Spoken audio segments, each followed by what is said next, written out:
First item on the agenda is proposed approval of the Moran Middle School trip for grade 8 students to London and Paris in July of 2019. We're going to, if we could hold that one, just because of the fact that that teacher's not here at this Yep. time. If we could actually, if I can make a recommendation, we can't, I'm not sure if we can at least approve the operations minutes from September 11th. All right, we'll move down to item C. The committee meeting minutes from operations from September 11th, 2018. I have one correction on page 2, which is just a clerical, and I'll hand it in to be straightened out. Are there any other corrections to those minutes? Seeing none, we'll take the 11th. Yes, that's true. Which was it, the 10th or the 11th? No, it would It be was the actually, 10th. it would have been the 10th, that Yeah. the agenda All right, is so the incorrect. agenda's wrong. Yep, so the minutes are correct. Okay. Yeah, okay. 'Cause I Any was other just looking that corrections? up. Okay, we'll take consensus, starting with Mrs. McKay. Yes. Yes. Yes. Yes. And yes.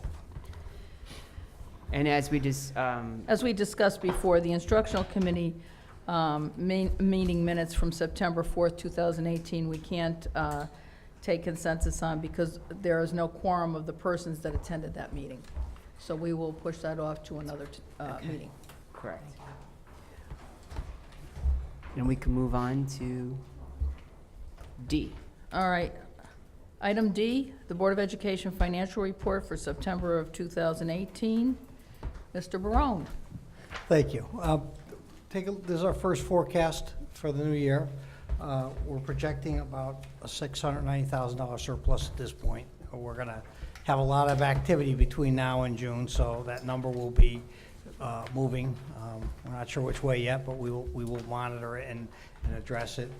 Just to go through some of the different items to give you an idea of where the balances are coming from. The contingency number, we're not anticipating using any of that right now, but that's a contingency. We set aside certain items in that amount, or for that amount, and, you know, one example might be we need a new fire panel, is that it, Mark? And potentially, if we can't use CRA funding, the contingency would be used to address something like that, and that's a big ticket item. Could you repeat that again? A fire? Panel? It's a fire alarm panel. It's the head Fire alarm end, panel, the head sorry. end of any fire alarm system. Okay. About Yeah. And what 40 does that usually cost? $48,000, somewhere in that area. Okay. Go ahead. So just What's curious, on me? What's on my meeting? was that in our strategic plan, or is this something that just came up? What's going on? It's something that really just came up. The service company that services that brand will no longer offer a service after a given date. So because the system is going obsolete, there's plenty of parts available. The market's flooded with them. But you can't really get people in to program it. So we could be, if we lose the alarm system after this point, we could be without an alarm system. I looked for other options. There really is nothing. And if we replace the entire system, it increases the job probably by $100,000. Thank you. Any, Ms. Yeah, McKay? so I just want to understand, is this just one panel for the entire district? One panel for one school. That's what I thought, so that you actually need one for each school? No. Only That's one. what I'm asking. Only one. We did one last year Oh, so you're doing them one at a time, okay. as they come to. Gotcha, This okay. is for what school? This is for Sheehan. Now, is this the thing that shows you right where the fire is? And It on the is. It's an panel? addressable system, and I misspoke. It's not Sheehan, it's Lyman Hall. Okay. But the panel is addressable there, and Yeah. that's what it costs. Yeah, so how many schools, just get us up to, I think we're all like, a little confused. So how many schools have we done? Over the years, we've done quite a few. Right. This is about, I think, this is about the third one that I've done. Okay. So how many do we have left? they'll come due at different times. They're not all gonna. So is come- this a they're- perennial thing that they, We have to keep an eye on it just to make sure they're not going obsolete. This panel kind of snuck up on us because the vendor didn't tell us until really too late okay, that they were no longer going to provide service. And fire alarm companies, life safety companies, they're very cliquey. You know, they don't step over lines and boundaries to work on somebody else's equipment. so do these panels have a life expectancy as a general rule, Mark? You know, it's like anything Yeah. that's electronic, it keeps getting shorter and shorter. The Okay. lifespan for a fire alarm system probably was 30, 40 years at one time. Now you're looking at less than 20. Yeah, so it's just something that because it's a running thing for us, it's always, I mean, I think to Kathy's question, there's a component in our strategic plan that is always looking at that and updating it as needed kind of thing, and, Yes, and Is that fair to normally say? that's where you would see it in the strategic plan. This one was not in the Right. plan. Got Or it. it may not have come due yet. It may be in there. because it snuck up, yeah, now I get it, okay, it's clearer for me. Okay, thanks. Any other questions on contingency? Just one more. Do you think, is there any way you could tell, before you're notified of what panels might be up for renewal? Usually we, Plan for it budget-wise? usually we see that a panel is failing more often and needs more work, and that's when we would put it in the plan. We don't normally wait for them to tell us that the panel is going to be obsolete. That's less than ideal, obviously. Just for clarification, because I just want to make sure that the panel is still functioning. It is. And there's the reason it hasn't risen to your level of concern is not because it's now risen to that level because the company approached. It's not because of frequency that the panel was having problems. No, the amount of issues we've had were very minor. So again, I just want to make sure that Right. people watching this don't think that the panel is not safe and that Lyman Hall doesn't have a safe fire panel. It does have a safe fire panel. It's just that we're trying to be proactive, knowing that parts and actually the maintenance on it would not be able to occur in the future. So we might be taking a panel out, to be honest, that might have a few more years of life expectancy. However, we need to be proactive because we can't run a building without a fire panel working. That's correct. Okay, thank you. Okay. All right, yeah, so I guess one of the items we just kind of find out about was that. It was last year. Bless you. You know, things like that may pop up in different areas, and so, you know, we may essentially address them with the contingency money. The benefits, we're projecting about $172,000 surplus right now. That's being driven, about $120,000 of that is on the insurance side, and about $40,000 to $50,000 is really driven by the waivers. We did some of the projecting happened before we realized some of the savings, and then the insurance, there tends to be a lot of movement in and out, you know, people dropping, people coming on, so that number will vary year long. Tuitions, we think there's gonna be possibly a $120,000 deficit, which is significantly better than our projections at this time last year. So, you know, we'll move forward. We're projecting the excess cost right now at the budget amount. We'll have a better understanding of that as we start filing the initial report, which is due end of November, beginning of December. At that point, we adjust it, and then we adjust it again in May. I'm sorry, in March. Transportation, we're anticipating a savings of $215,000. We reduced several bus runs because of the efficiencies we're able to gain, so we're seeing some savings there on the home-to-school runs. And it's also, we've seen an increase on the private transportation, but the net, the $215 is a net savings we think we're gonna have. Okay, and then salaries, we see about a $40,000 surplus right now combined between certified and non-certified. And then the other items, we typically don't project yet. The unemployment, we'll probably project in another couple meetings. The utilities, we won't project probably till January, February, till we get a better feel for where those are going. And then the other accounts and the plant maintenance, we typically do towards the end of the year after, because we've really only been in for basically 1 month of full operations at this point. Okay. Okay? Any further questions on that? Any questions on the Munis sheet?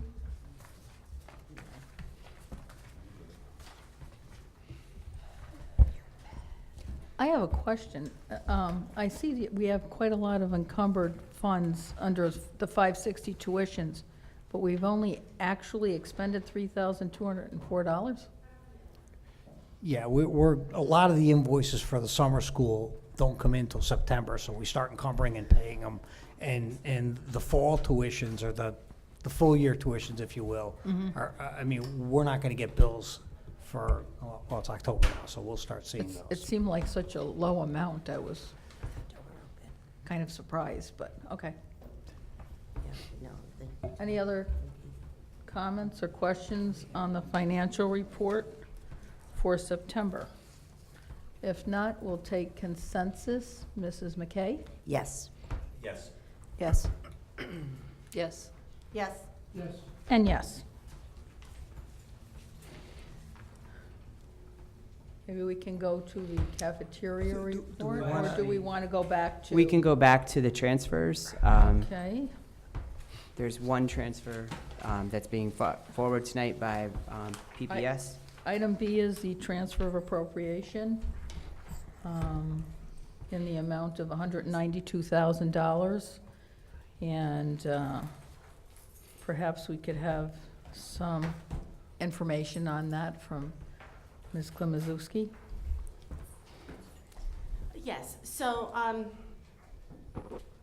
this was in regard to the paraprofessionals from the BT account. So we had originally allocated that money for the BTs, and we then eliminated that position and went with the para position. Okay, if you could just, for those folks that don't know what BT is, explain that. Sure. A BT is a behavior technician, and they were contracted from an outside agency. And this year, we have chosen to replace some of those positions with paraeducators within our own district instead. So that was why we needed to adjust that fund. So this is not an over appropriation. This is not asking for additional funds. It's a transfer of funds because the BTs, the behavioral technicians, to be honest, having them as a contracted service, sometimes the service level wasn't there. So it was an effort that we've been making over the last few years, which we've brought to the board, that we've been trying to, when appropriate, bring those positions back to our district, because we find that our paraeducators are committed to our vacation schedules, our school schedules. They're there to be with the students, and we appreciate their respect for our students. Not that our BTs don't, but there's a different level of commitment to our students on the part of the paraeducators. So this, originally the money was supposed to be allocated towards a contract with an outside agency, as Ms. Klimaszewski just said. Instead of putting it towards the outside agency, it's being put into the personnel account. This was an account that had been in place for years, so it's not where it's a new account or just recently established. The funds had been there, but even over the last couple of years, we've gradually moved away from contracted services in this area. As you know, when we discussed the bridge program, we talked about how we hired a BCBA, which is a different level of behavioral consultant. We wanted to hire our own because, again, it was a contracted service that was very costly, and we also now have more access to this individual for many more purposes. So similarly speaking, that's the same type of transfer that we're making here. Mr. Votto? So are we confident that our paraeducators can do the job that these other people have done? Yes, we are. Am I on? Yes. I don't know if I was. Our special education teachers are able to train them to the same level. and have actually been doing that even with some of the BTs that have come in. The special education teachers have still needed to train them in the different skills that were required for the position. So we are confident in that. Also, we've provided through the special ed department additional professional development opportunities. When we have the early release days, our paraeducators are asked to come to those days, and specialized paras in specialized programs rather have been offered additional opportunity for training. So we've taken that very, very seriously. Because we don't want to put a paraeducator in a situation where he or she might not feel comfortable or feel sufficiently capable to manage the behaviors potentially of a child or their instructional program, or a combination of both. So the idea is to continue to offer it. We have ongoing professional development for our paraeducators.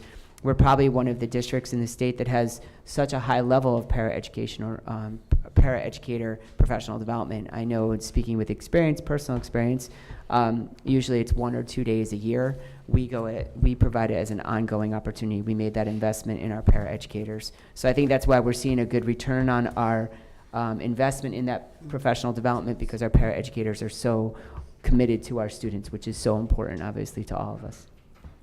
Mrs. McKay? Thanks.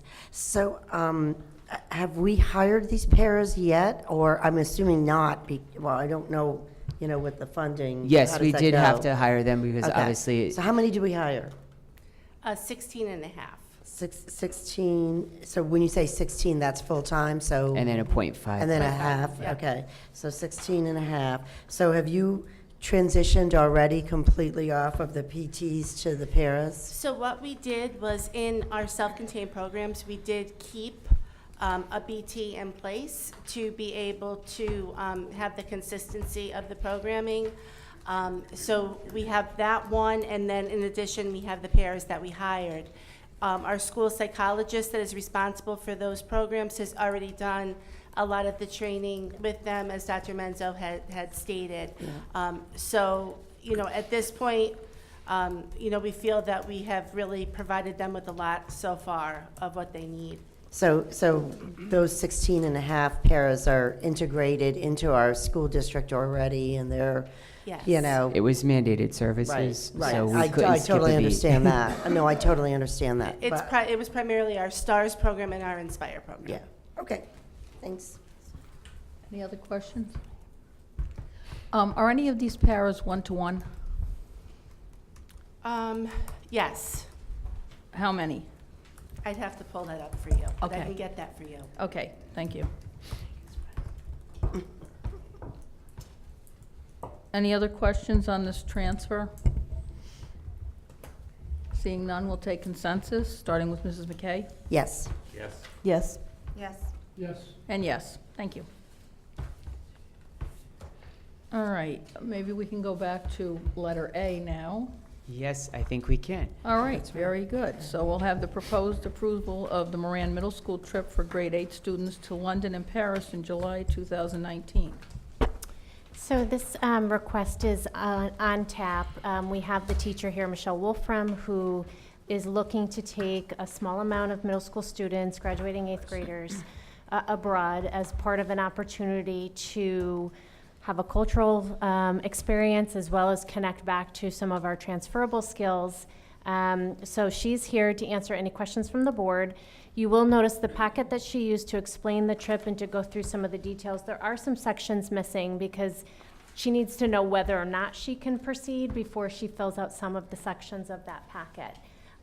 So I ask Michelle to come on up to the microphone, because I'm sure she would be more than happy to answer any and all questions. Originally, this started as an opportunity for Moran students. However, in conversations about the trip and planning, it's absolutely open to DAG students as well. And so now I'll let Michelle speak to it a little bit more. Thanks for coming, Sure. Michelle. Yeah, thanks for having me, or, listening to my proposal.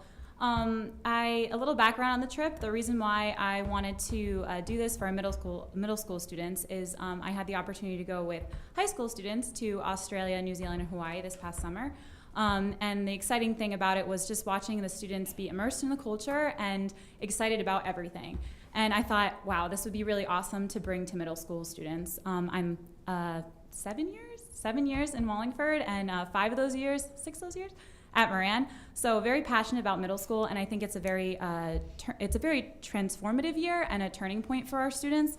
And giving them this opportunity would really kind of hone in on the idea that learning doesn't fall in the classroom, it falls everywhere. It's an opportunity to learn always.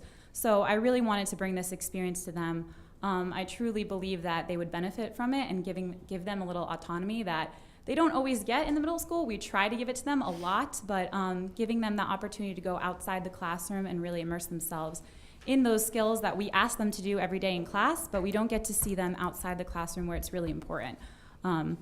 So I could talk about this trip all day, but I'm sure questions, and if you need me to explain something in detail specifically, I'm all ears and all ready for it. Okay, questions? So, well, what's your max for students? I get I think it's what, 6-to-1 ratio? Yeah. But what are you looking at? Right now I'm capping it at 20 students from Yeah. Moran and DAG, a mix. Okay. And 20? total, yeah, I'm capping at that. Right now, it's the first trip. I don't know if we'll get 20 students. I hope to, as I advertise more. But I would cap it at that and have our ratio as what's norm for the district. So it looks like you've got 6, From you know, Moran. for sure committed to this. Yeah. You know, assuming it gets It goes through, approved. yeah. Yeah, understood. And a 7th that is, you know, on the border. Yes. Okay, just want to make sure I'm clear on that. Yep. Yeah. If you Mr. don't Votto. get the 20, I'm sorry. No, go If you ahead. don't get 20, then you will not go? No, I can still, if that's- I can, I would still like to go. I would just cap it at 20. I wouldn't want any more than that with those students. I So have if only 3 6 kids are chaperones. interested, you'll still go? Yeah. You'll Yeah. think of going, let's put it that way. I would like to. How are these children going to be chosen? Just if they want to go, they're going to go? Or are you going to screen them? Or are there going to be certain criteria they have to meet in order to be chosen to go? So obviously these students are going to be representing the Wallingford community. So obviously as they come through, I would definitely take a look into their academic and disciplinary history.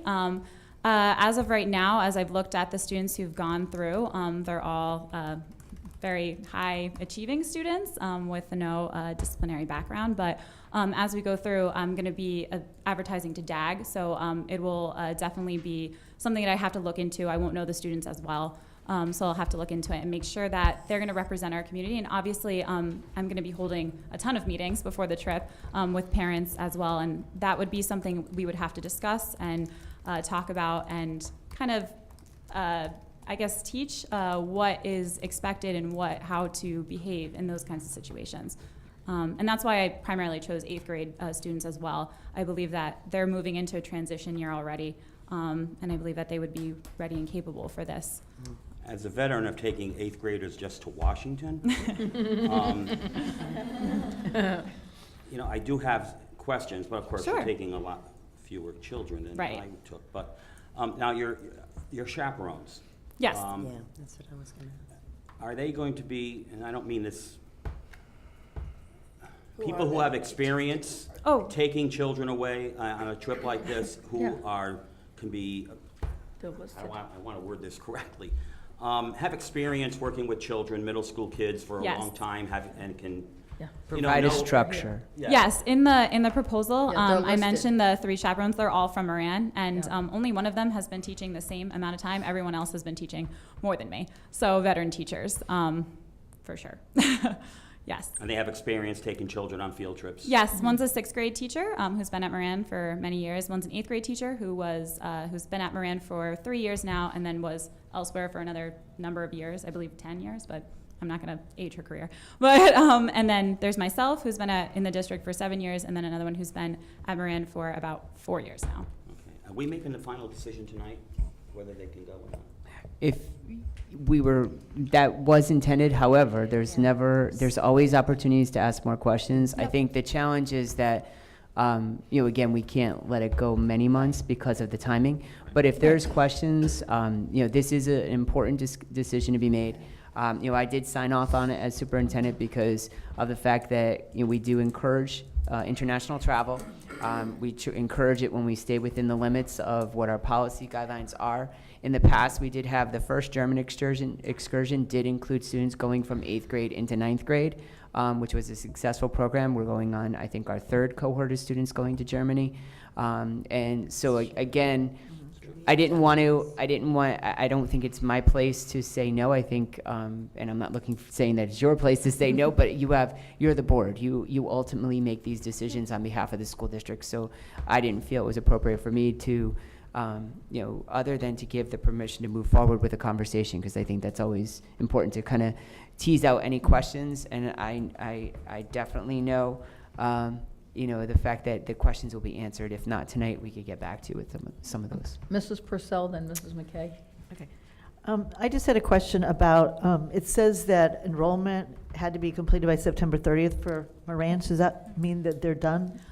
So I advertised to Moran first. I have a board guarantee, so I advertised, talked to parents just kind of to see what the interest level would be in, just so I could have something presented. And we did an enrollment, and we stopped at the 30th, but enrollment is continuous. I was just seeing for it's like a snapshot to kind of see. DAG, I haven't advertised to yet, so obviously enrollment will continue until DAG gets a fair share amount to meet I with just have them. one more question to Sure. follow up with that then. So if you hit 20, Yeah. okay, or 22 or 25 or whatever, Yeah.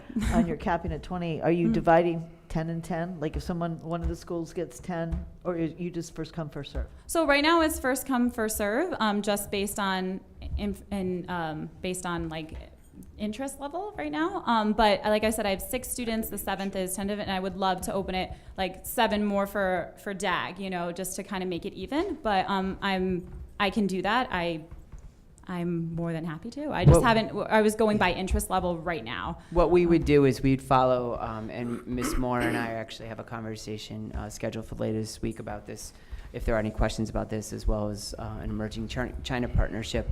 But we would follow the same guidelines that we follow with the German trip as well as with Argentina, where basically at first it's first come first served, in the sense that we do have to meet a quota, but then there are practices that we've put in place. So we would follow the same practices for this if we were in the situation where we had more than the 20 students signing up. Yeah, definitely. Mrs. McKay? I think you hit on my questions, but I just want to confirm, just for somebody that might be watching, that we have done middle school trips. The Germany is... I think I would be cautious, because technically they're not middle school students.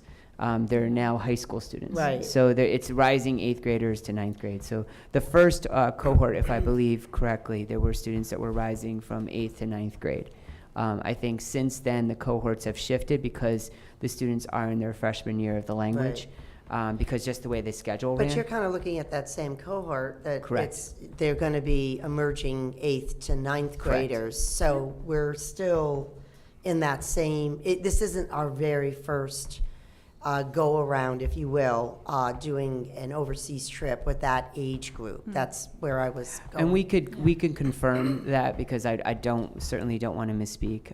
But I Okay. do recall that there were parents, and that German trip, actually the first one was more parent chaperones Right. than it was, I think. Right, because actually it was a parent, um, that I think that it helped initiated. assisted Right. with it. So we can get that information back without a problem. We can. I know you could speak to Mr. Andresen tomorrow, and Yeah. I'm sure you could get I that. could email like him that. right now. But just to confirm that. Well, just to make sure that I don't want to misspeak and say that there were 8th graders going into 9th grade on the first German trip. I truly believe so, because there were a lot of parents who went with their, How about the second one? and that was it. That was Oh, it. I Just. guess it was the- Yeah, I'm sorry. I probably just was redundant, to be honest. But I Yeah, apologize. We're not for some sure reason, Well, I just want to check. I mean, I'm 99% positive, but again, if that is going to keep you, if that's the reason why you would not vote for it tonight, It wouldn't then I would for want to me. find that out and get that back. If that's Right. not going to, I'll still find it out and get it back to you, because I don't want to be misquoted or misstate something. Yeah.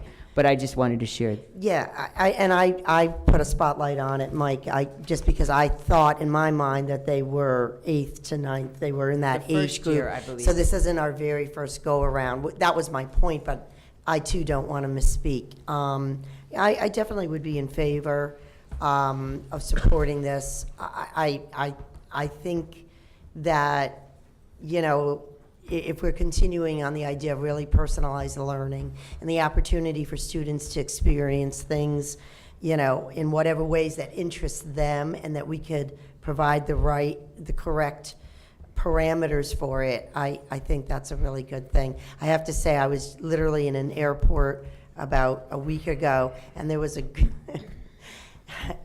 group of students, and nobody wanted to be in their line. And they probably were like 8th, 9th graders, and they were great, but it was like 5:30 in the morning, and they were already exuberant and wired, and it was just funny to watch. I give you tremendous credit that it's a huge undertaking and responsibility, obviously, to travel with students. So, you know, if you're up for it, and Very much so. you know, I appreciate Dr. Menzo's support and, you know, spotlight on it, so I could support it. Okay, Mr. Votto? I just want to clarify the question Mrs. Purcell asked, or someone like that. When you open this up to DAG, okay, Yeah. now you're opening up to a large group of people, and will you still consider the 20 cap? So, In other words, I want to make sure that it's going to be kind of even. yeah. I think we're all in that. Yeah, So, I mean, you're going to make that clear, I guess? I mean, Yeah, you're going to have to do absolutely. the picking and choosing. I mean, like I said, this was, it was interest first, but I am like, yeah, if we get that, if we have that, I can easily make it even, you know, and I can present that at the meeting to parents as well, because I haven't met with any DAG parents at all yet, so I can make that very clear to them right away. I mean, you're going to have to churn, if it comes to a point where you have Right. 30 kids, you're going to have to turn people Right, away. right. And I won't want to be in your shoes at that point. Well, the thing is that there's two options. You could turn people away, or you can get additional chaperones. Yeah, you can That's get the other additional option. chaperones, yeah. Because remember, this is fully funded by the parents. This is not funded by the school district, Yeah. nor any of our other projects where we fund students' transportation or anything like that to another country. So I think having had this experience a couple of years ago, if you recall, we were trying to have a partnership with Sicily. And we thought, oh, this will be great. We can get, no problem, we can get 13 students. That was our goal, 12 students, something to that. We couldn't get past 7. So it was it's interesting. You never know. You never know. So again, my feeling is that there are already processes in place Yeah. that we would just utilize, that we do with the other projects that we're engaged in. I would have no problem deciding tonight, as we want to do that, but I would hope that we'll be kept abreast of what your progress you make, Yeah, just in case other things come up and we might have to make a decision. absolutely. Change a decision or whatever. Also, just because one of the, and I don't know if this is what Mr. Votto was alluding to, we always monitor the world affairs and world conditions. Trip Oh, insurance yeah. is required. It's the same level of trip insurance that we have for every other trip that we do. Ms. Moore, again, has really made this into an art form for the district in terms of working with all the different agencies. We subscribe to SOS. We subscribe to all the different sources of information. So the point I think you were making was that if we have to revisit this, and in the meetings that would be held with parents, they would have to know that there's a chance Right. that this could be canceled, because at the end of the day, it's the board's responsibility. We end up taking on the role as parent in that point. If they want to go on their own with their child at that point, if the board had to make a difficult decision, that's different. But since we're taking on the role as parent, we do have some difficult decisions to be made. And we've made those difficult decisions, and I think we've been respected for doing so. And in the end, even the trip to Peru turned out well. But that was a difficult decision. It wasn't a popular decision, but anybody who knows me for the last 10 years know my saying, what is easy isn't always right, and what is right isn't always easy. So the fact is that we will continue to live by that, but that'll be clearly stated, and I agree. We'll keep you updated, because it's a tough time. And also, the tour company that I'm using, EF, which I'm pretty sure the district has used before for other trips, they have a peace of mind policy as well, and they also won't send us anywhere that they don't feel comfortable, so we can reroute our trip. When we are in the sky, they can reroute just like that, so we're lucky that we can, I'm working with that company. They do everything for me, which is really nice, but they do have that policy in place so that they too are keeping kind of, in with what's going on, which is very nice. Any other questions? Yes, Mr. Ross? Yes, I have a question, a couple questions. I'd like a clarification on Mr. Votto's question about the experience of the chaperones chaperoning rather than the number of years teaching. Right. So two of the teachers that I have, an 8th grade teacher has been an educator for many years, and as in our district, we've had field trips. So 8th grade has gone to Boston, so never abroad with that, but they have gone to Boston and bigger field trips that they have taken groups on and chaperoned.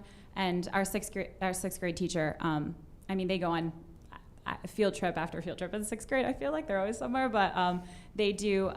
They have experience with that kind of chaperone level. And the other teacher, the last teacher, who's a 7th grade teacher with me on my team. So every year we have gone on 3 trips, and she has experience through Wallingford and then through her district teaching beforehand. She had 2 years of experience before. So they've all been on field trips within the district that go along with what we do, our rules and regulations, so they all have experience with that. But we're talking local field trips as opposed to overseas and more Right. than overnight. Have you had anybody? So, has anyone done that before? So myself, this will be my first trip doing this, but I did chaperone a trip with Lyman Hall students. So this will be my first time going with the connection to the district, but I did that with Lyman Hall students last summer. And then as to the question with the 6th grade teacher, I believe he worked on and organized an overnight trip to South America. I can't speak exactly where it was, but he organized a trip a number of years ago. So he has experience with that. And then the 8th grade teacher, I believe she has done with, like in her previous district, like Washington, D.C. trips or a Boston trip as well. So the overnight, like I said, I don't know if she has experience chaperoning abroad, but she has done an overnight trip. So that makes me a little bit more comfortable adding her onto our list of chaperones. Now, the price you're quoted is all inclusive? Yeah, includes all the transportation, so planes and transportation when we are abroad, 2 meals a day, accommodations, and any entry fees into any of the tours and museums and anything that we do. Also, it includes the price of a tour guide with us 24 hours a day. I'm just questioning because I just had 2 friends come back that traveled Icelandic Air to Europe. And when they booked the trip, they were given a price, and when they got to the airport, they found Icelandic had to add $100 per bag surcharge. Oh, wow. So they ended up paying $800 extra on a round trip ticket That's crazy. for pieces of luggage. So Yeah, that's crazy. does the tour group guarantee the price? Yeah, so everything would be included based on the tour guide, the tour group. So it's EF Tours does like they do a ton of tours through education, like schools around the country and around the globe. So everything that they quote would be that's included. I don't book any of the tickets separate, so it wouldn't be like me booking tickets for each kid. They handle all of that. They book everything together, so it would be all inclusive. So. Is this a charter flight or a scheduled flight? It would be a scheduled flight. Okay, thank you. Just one more question. Mr. Votto? I thought of it as Ray was asking the questions. If you do get, say, 10 from Moran and get another 10 from DAG, will you, at that point, perhaps have a chaperone from DAG go instead of one of them from Moran? So, yeah. I think you need to have a gotta person Yes. from DAG with those students from So, DAG. yeah, so I just, like I said, I haven't advertised yet to DAG. I started talking to people from DAG, so obviously it's a lot easier to talk to people from Moran just because that's where I'm working. But I do need to talk to them because I would love to have someone from DAG to be a chaperone who knows those Know students. the kids. Yeah, knows those All right. students. Yeah, that's Thank you. definitely. Any other questions? All right, so then the travel company will be in touch with the State Department and looking at travel advisories from the sound of it. Yep. And my only other concern was that if you get to 20 and our ratio stated in our policy is 6-to-1, I would think that we would have 4 chaperones? Yes. Okay. Yeah. I talked to my principal about that too. We did 3 as of right now, just because that interest level. But yeah, I would have to ask. And I have, surprisingly, a lot of teachers want to travel. So I have a lot to pick from. I also have to turn away teachers, which also you probably don't want to be me when I have to do that as well for chaperoning. Right. Any other further questions on this? So Are board members comfortable in taking consensus on this item? I'm okay. Starting with Mrs. McKay? Yes. Yes. Yes? Yes. Yes. And yes. Thank you. Thank you. All right, we'll move on. Can we add the 1% discussion to the agenda? So it's not on there. So can we take care of that now before we, It's not posted. Yeah.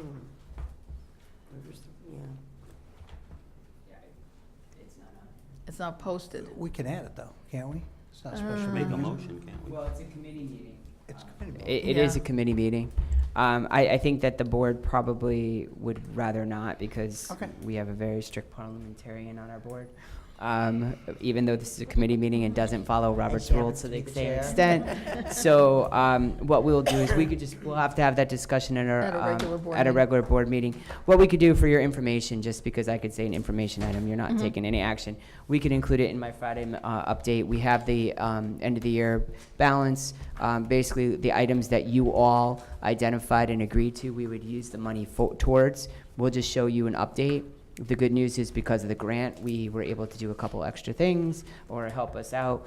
So we're in a good place. So we'll send that to you in your Friday update. So be prepared for the meeting 2 weeks or a week from today. 2 weeks from today, rather, or yesterday. So, all right? There shouldn't be a lot of discussion on that. at a No, we just regular have to get to the meeting anyway. town council to make sure that they appropriate the funds. Okay. So that's why we need to get on that. But I'm sure we'll have Do that. I'm sure we'll have a contract to bring at some point, because we have 3 that we still have to bring to them this fall. So probably we'll look at for the first town council meeting in November or the last one in October, depending on when it falls. We might be able to do that on the 30th of October, but I'm not sure. That wouldn't be their meeting. So we'll have to wait to the first one in November. All right. All right, moving back down the agenda to item E, the cafeteria financial report for September 2018. Yes, so if you turn to E1, which is our year-to-date comparison, under the September sales and expenses, we've tied in the summer months, period 1, 2, and 3 together, July, August, and September. Under the current month, under sales, on the sales end, the à la carte, we saw a 6.5% loss versus last September, but over a 12% increase in the reimbursement of the meals.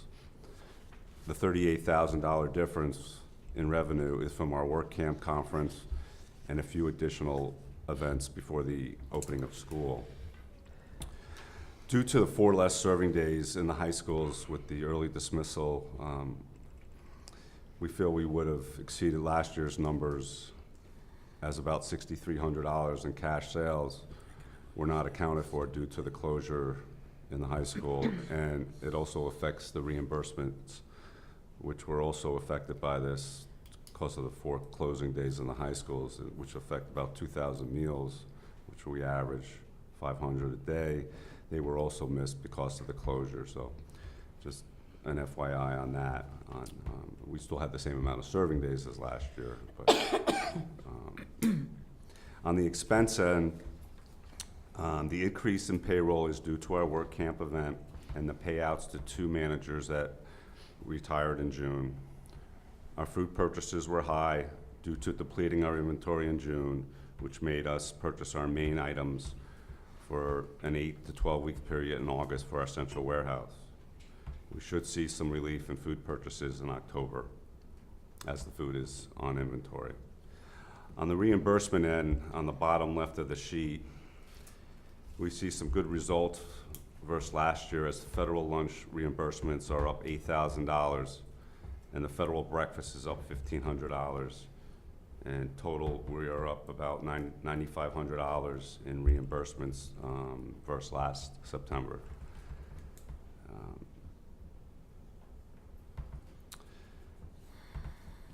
An increase in 1,100 meals is noted also for your viewing there on the bottom left, which is very encouraging too, as we see. And as you know, on the right side is just a year-to-date that carries over on the expenses for the three periods. Any questions on E1? Okay, let's skip over. Wait a minute, I'm not sure if we have questions or not. Oh, Mike. Mr. Votto, do you have a question?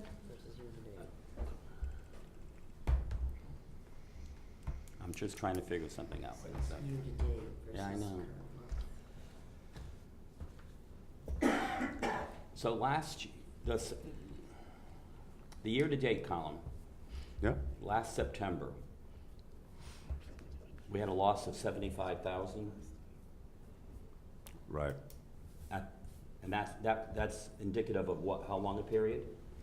That was for the 3 months too, it was for July and August. In July, if you recall, when we reported out last year, we were in the hole when we reported out August. Actually, the first period, September, we were in the hole because of past expenses in So July. that was July, and August. August, and September. Correct. And this year, July, August, and September is only 3,000? Well, No. actually, the year-to-date, the current. No, oh, yes, No. right, yeah. So if we're comparing last September to this September, or those 3 months that you're talking about. Correct. We would take that first column in the year-to-date, and then, as Roxanne just pointed out, the middle column in under current month. I mean, it looks really good, I mean, compared. Well, the expenses are high, Mike, so sales are good in the year-to-date column up on the top portion, but as you could see, we spent a lot of money this past, last month, September, our third period. And the reasons why is the payroll's high, that 125 payroll number is high due to work camps and also paying out 2 manager retirements.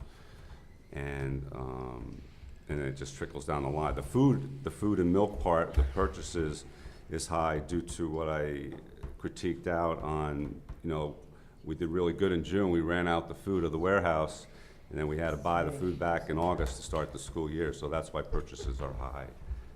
Food purchases are high in August. Okay. Other questions on E1? I'm sorry, I do have a problem. I'm having a hard time following this. Okay, so in your first set is current month, and you compare September 17-18 to September 18-19 calendar year. I get that. And then year-to-date, so they actually are the same. Should say July. Which July ones? to September. Roxanne? A lot of the expenses are not in the September, so I think it's a little bit, it's a little bit difficult to follow, I believe, because the current month is a good comparison of, so basically. Comparing 17-18 to 18-19 Correct, school year. yeah. Right, All okay. right, but when you get to the year-to-date. Right. There were expenses in July and August that are, making the basically the expense, hitting the increase in the expenses. And that's why, if you look, you see, we're basically tracking about 25,000 behind last year. on Right. Expenses, and that's driven by, what, part of it is we paid out $15,000 in severance. Yep. All right, And not severance, but money owed, and onto retirements, and then we invest a lot more in the food, and, so we spent 36,000 more in food and milk, and some of that's attributed to inventory, and some of it's attributed to the work camps Right. program that occurred at the end of beginning of July. Okay. Which the next sheet kind of explains that a little bit, right? Excuse me? Is that the next sheet shows July, August, and September. Yeah, and I think, one of the key things is that the sales are, or the meals are up at all the elementary schools and all the high schools. Right. And they're down at the middle schools. But overall, the meals are up. They're up, like Dave said, they're up. We sold 1,100 more meals in September. And we lost 4 sales days to the high school, at the high school, because of those heat days, because we don't, when we let out early, we don't serve meals.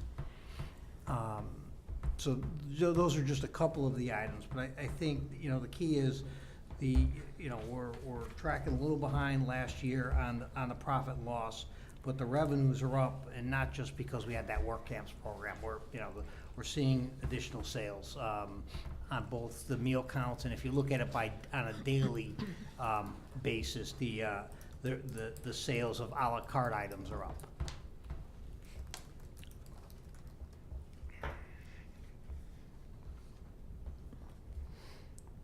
All right, any questions on E1, or we're done with E1? E2, any questions? On the E2, just the summaries, as you know, is all the numbers that we just went over roll over to the E2, the cafeteria operations. Once again, the revenue is based on the 3 months, the July, August, and September. As Dominic mentioned, we talked about work camps and some additional events that increased the sales. And the meal counts are up versus last year, as you could see on the 2.8% variance, with the same amount of serving days, which is encouraging. Our elementary and middle schools have the same amount of serving days, but our 2 high schools, as you know, we're down 4 serving days on there due to the early dismissal. Expenses were high, as mentioned previously, and the reasons behind that. Any questions on E2? Yes, Mrs. Raccio. E2, and actually it jumps into E3. Can you verify what the enrollment number was? Because I know you were looking at it because they didn't match, but what was the Right, final number? So the current enrollment on E2 is correct under this year. It's the 5799, which will coincide with the next E3 on the participation log. Okay, so that's the number that we're using, 5590. Okay. And then we took, Tammy, year end in June on the left side of E2. We took the enrollment that we closed out with on our financials. We took that number and rolled it over for this first report out too. Okay, great. And both of those are either inclusive or exclusive of that pre-K group that was kind of mixing things up? So it's apples and apples, right? We're reporting out the pre-K, like for Cook Hill that I spoke to you about. We take that off the enrollment. Okay, so they're comparative then? Correct. Thank you. All right, let's move on to E3, which is the participation log. On the elementary section, just some bullets on there. The total meals and average daily meals are up versus last year, as Dominic mentioned, 10% on the elementary end for the month, and 100, which comes out to about 120 more meals a day, which is also encouraging. And I have to hand it out to my supportive staff and managers for doing a great job in September. They go above and beyond every day. Our actual free meals are up 25% with the elementary schools, which is another good number, as we could see, which helps our reimbursement factor, which we talked about on E1. Middle school, as Dominic and I mentioned, those are the 2 schools that we see. We're down about 10.4% in the total meals versus last year. And our high schools are up 16% in meals per day versus last year. So once again, this is encouraging. We are currently working on ways to increase the middle school participation.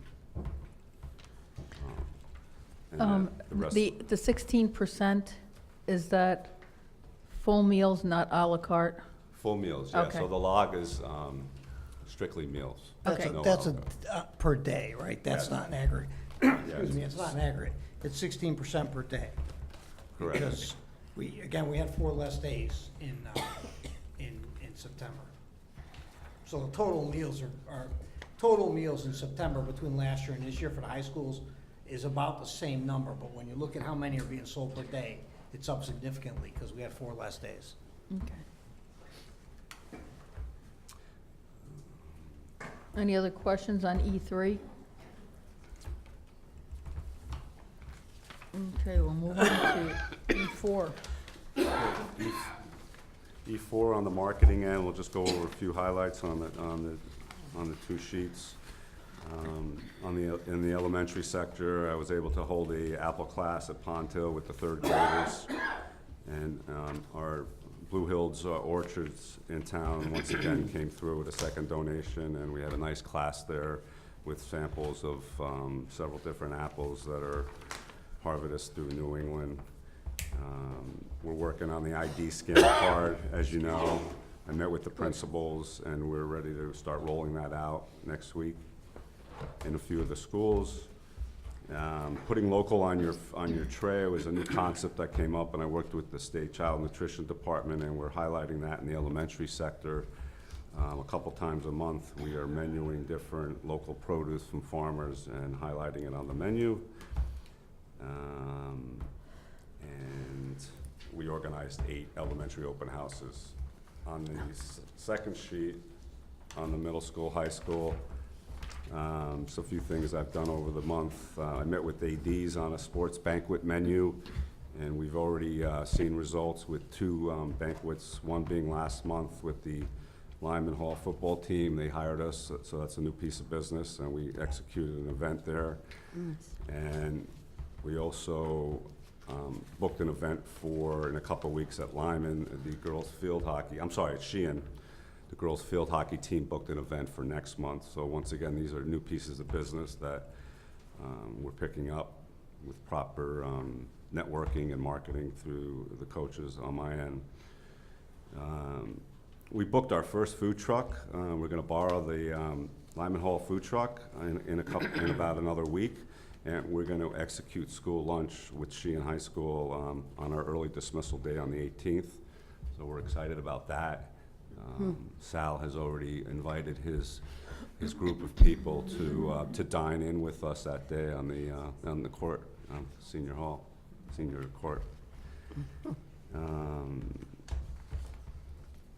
Just a few other things. We're just working on new products. We've wanted a new cookie line, and we're also working on, we're rolling out a new Campbell's Ultimate Soup line with upscale soups that will be presented and served in the high school with different toppings, and the student will get to choose 6 different toppings to put on a nice bowl of soup, which is all state approved. So we're looking forward to that to increase participation once again. And the last log is our customer service log. We had one incident. The incident was resolved. It was due to our Wade's Dairy. They tracked it. There was a bad batch of milk that was sent out not just to Wallingford, but to hundreds of districts of schools, and they corrected the problem very quickly. They did hire a new manufacturer where we saw we're already seeing great results with better cartons, less leakage, and better marketing on the cartons. Any questions on those 3 documents? Just a quick question. On the ID scan for the elementary, I'm assuming you're doing that to get them through the line quicker? Correct. Yeah, so that they have more time to eat and sit in the seats. Got it. Yeah, and that was one of the things, Roxanne, that was mentioned on our survey, and we made sure that I recall that. It was a highlighted area with parents and students that was taking too long. Yeah. That was So one of the things I worked on. That is being done now, or it's in the? Yes, it's going to be Okay. rolled out. Cards are already, like for instance, we're going to do a trial run at Pond Hill next week. They're the first school that was on your list. And we're going to start with them and then continue down the line. Right. And, Good. Any other questions, or? I just think it's wonderful that Blue Hills Orchards donated that produce to us. Yeah, they're That's- great. It's 2 years in a row. that's Last year great. she came out and did the class, and this year I did it with my intern, and they're great. A big thank you to them. Yes. Any other questions or comments? All right, seeing none, we'll take consensus on the cafeteria financial reports, starting with Mrs. McKay. Yes. Yes. Yes. Yes. And yes. All right, moving on to the presentation of 2018-19. May I just? Oh, we're not moving on yet. Well, no, Okay. we are going to move on. We just need to set up, and I'm just going to, those That's staff okay. members who because we're shifting back to instructional committee meetings. So the staff members who were here for operations, you're welcome to stay. But if you'd like to leave, I just wanted to give you that opportunity so that you didn't feel awkward stepping out. So just thank you for indulging me on that. All right, well, why don't we take a brief break while folks are setting up the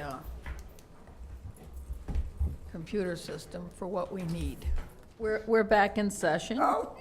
And we're going to have the presentation of the 2018-19 Department Improvement Plans, starting with Adult education. So I just me, want, right here. right, before you start, Sashi, I Good just want evening, to remind the board, similar to last week's presentation from the building principals, each department filled out the improvement plan. Not all components fit for a department K-12 as they do for a building. So you'll notice generally it's the same, but there are a few missing pieces.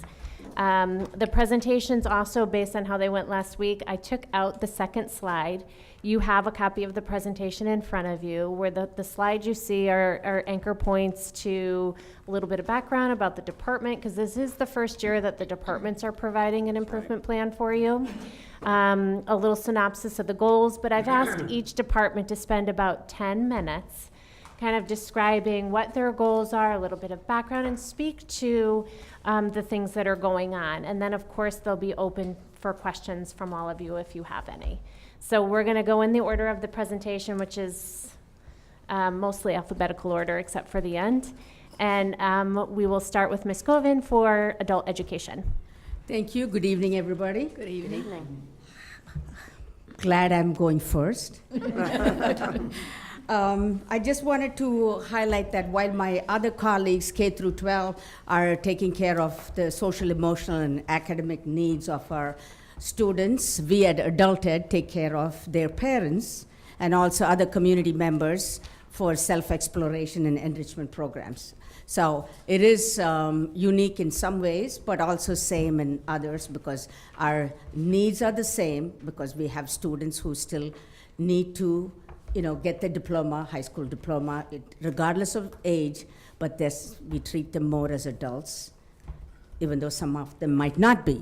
So, looking over there, I will elaborate on whatever you need later on, because I'm on a strict schedule of just 10 minutes. So, last year, we applied and got 4 of the federal grants, and it was new because now they started to give only as program enhancement. So if we already had a program in place, we were able to apply for the grant. So we were lucky enough that we already had these programs in place. Wallingford is one of the adult education programs that offers quite a number of programs for people to be successful. So because of that, we were able to secure those 4 grants. I'm just going to give you a just quick 2-sentence highlight of each of those programs. The project enhancement, which I did talk in detail sometime in May, when I had to reapply for this. So we just got it again the second year. So part of the first grant was the Workforce Readiness Grant. This is all about helping everybody in my program succeed in the workplace. So getting them ready for the career readiness skills, the soft skills which which you're used to, which now they call work-ready skills. That's the new terminology I just found out yesterday. But preparing them, giving them all career counseling, helping them understand Department of Labor, getting them, registered in CT hires, showing them what their career pathways might be, and showing the in-demand industries and what they pay and what they could do to get there. So that's predominantly that grant. And we had projected to have 20 students, and we enrolled 28 students, and were successful in that. The second one is the Child Family Literacy Program, Parent-Child Literacy Program. This is very good because we have collaboration with all our K through 2 schools, and even though this has been in place before, the components of this grant has changed. Now they have 4 major components. It's not just the reading, listening, speaking skills that we have to teach literacy for the parents, but it's the parent-child interaction. So we educate the parents on the English-speaking skills in their child's school for the first hour. The second hour, they are accompanied by their child, and then they get to read books to the children, and they learn the vocabulary, and they learn to use some of the apps that we have loaded, like ABC Starfall, and just to name that comes off my head right now. So they get to practice that, and we follow the curriculum that the teachers have. So we build upon what the teachers give us, so the parents can go home and help the students.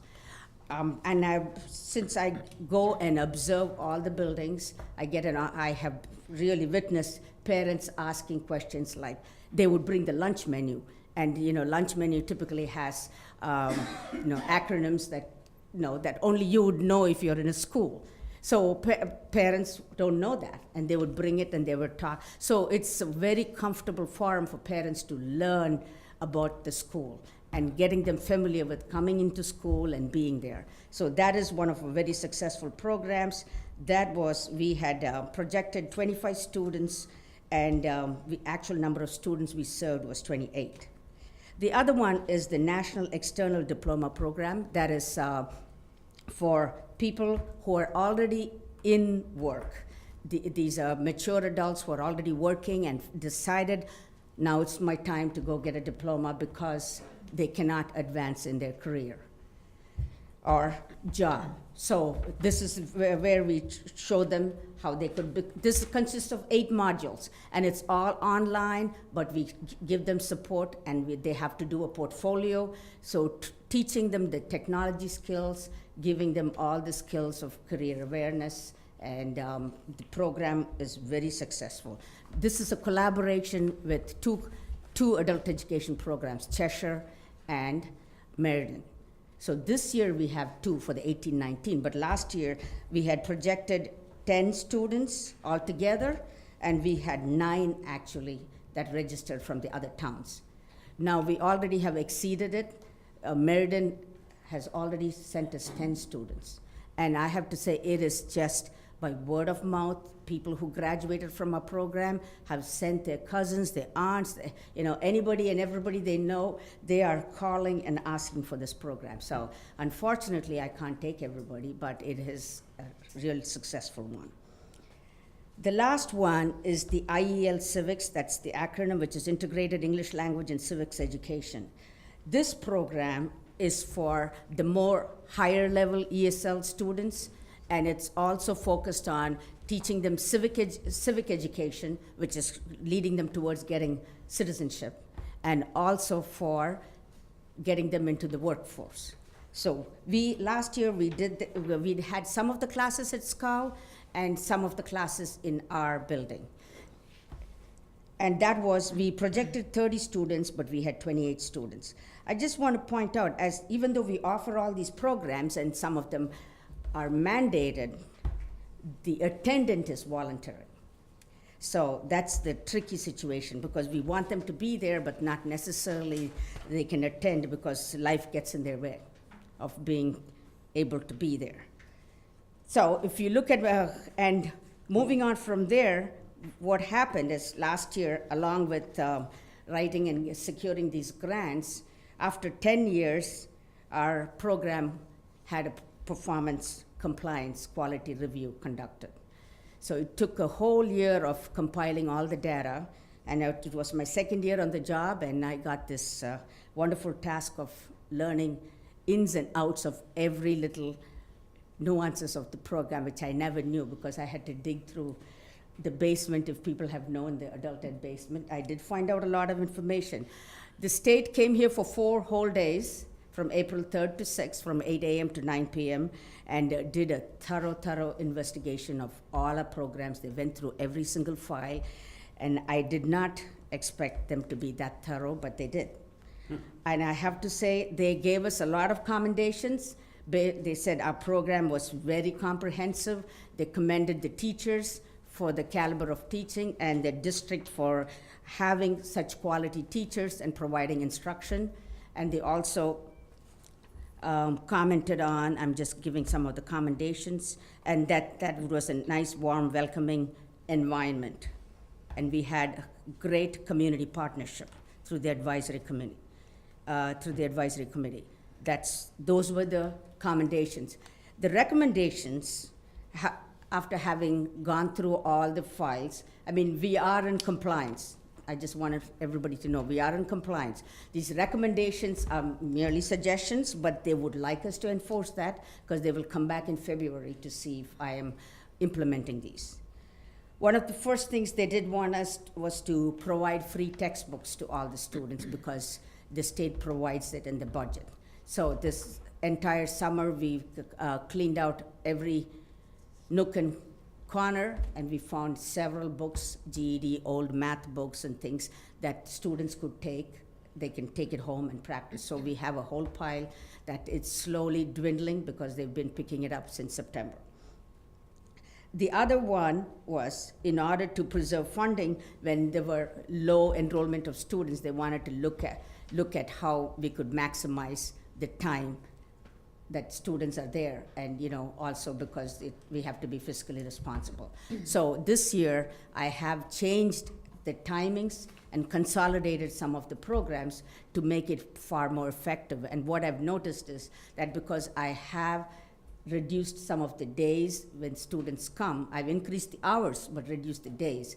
So it's forcing them to come, because it's not like, oh, I can come Wednesday, or I don't have to come Wednesday, I can still come Thursday. These are the only days it's there, and if they're there, we don't mind providing extra sessions, but so it has increased the attendance. The other recommendation was also for us to expand this program, which we are already doing, but they also wanted us to partner with our American Job Centers.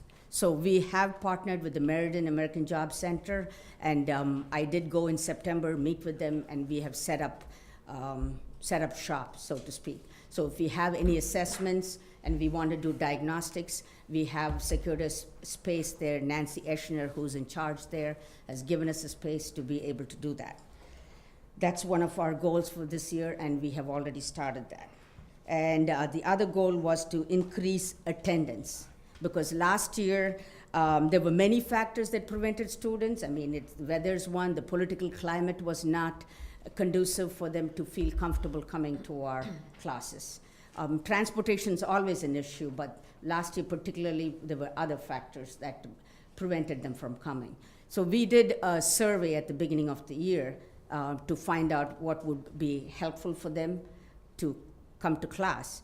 And one of the things was that they did like that we provided snacks and coffee for them all the time. They said, as long as you provide food and give us some, they liked the fact that they can come there and they'd be well taken care of.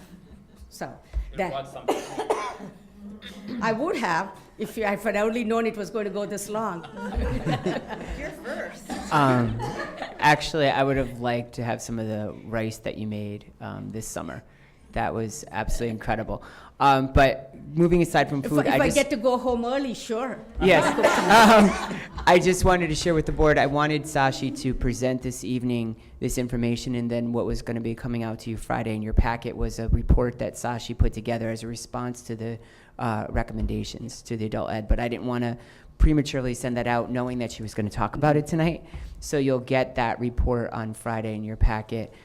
We had to respond about a few weeks back. Sashi put together information about each recommendation and then how she was addressing it. She's gone through them verbally with you, but we'll also have the hard copy for you. Sashi, what was the last program you mentioned? It's Integrated English Language and Civics Education. It's called IEL. IEL. And that leads towards the citizenship. Correct. And Sashi has a meeting either tomorrow or Thursday with Workforce Alliance representative Joe Mara and Youth and Social Services to talk about summer job employment opportunities that we're working on very closely. And I'm working with Dr. Menzo also on the Hubcap pipeline, Yes. manufacturing pipeline project. Sash, the adult education staff are going to be offering remediation opportunities for the participants in the area of mathematics coming this Thursday. So we took all the participants took the CASAS exam, which is a workforce exam for reading and for mathematics. They all did very, very well in the reading. There were some opportunities for growth in the area of mathematics, which we're going to address and then re-administer the assessment in the next couple of weeks.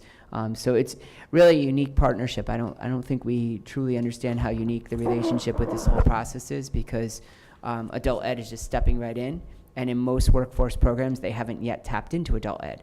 So we've kind of given now that idea to a lot of other towns, which is a good thing, because we do have great resources, and they understand the adult learner. And that's very different. That's a very different perspective. So we're very fortunate to have staff working with Sashi and now working with the pipeline to help us.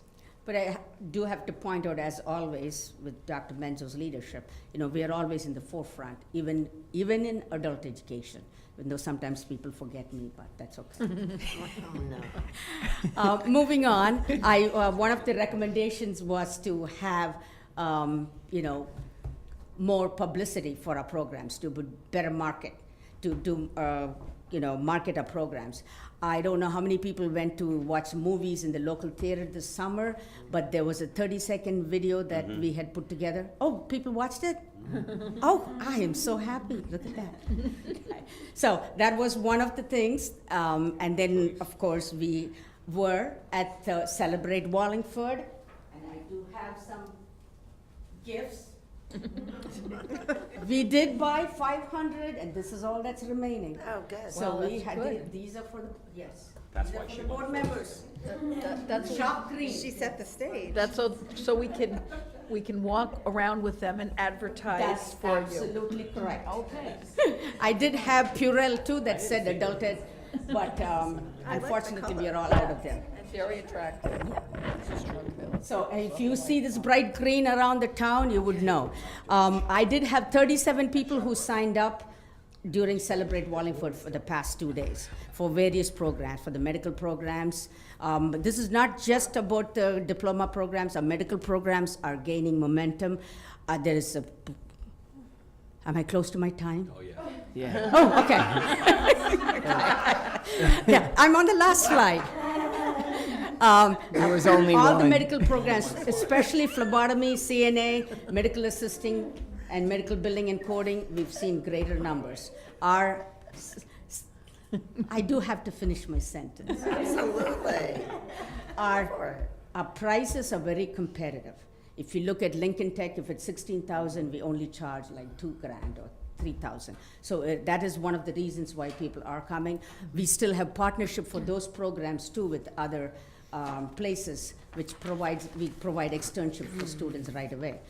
So in short, we are expanding and we are collaborating, and we could always use more help from all our community members. We have funds, presence, when you come and see us, look at our students, want to come and check it out, you're welcome, and I'm ready for any questions if you have. Any questions from board members? You did a very thorough presentation, and Thank you. You set the bar well. yes. You're,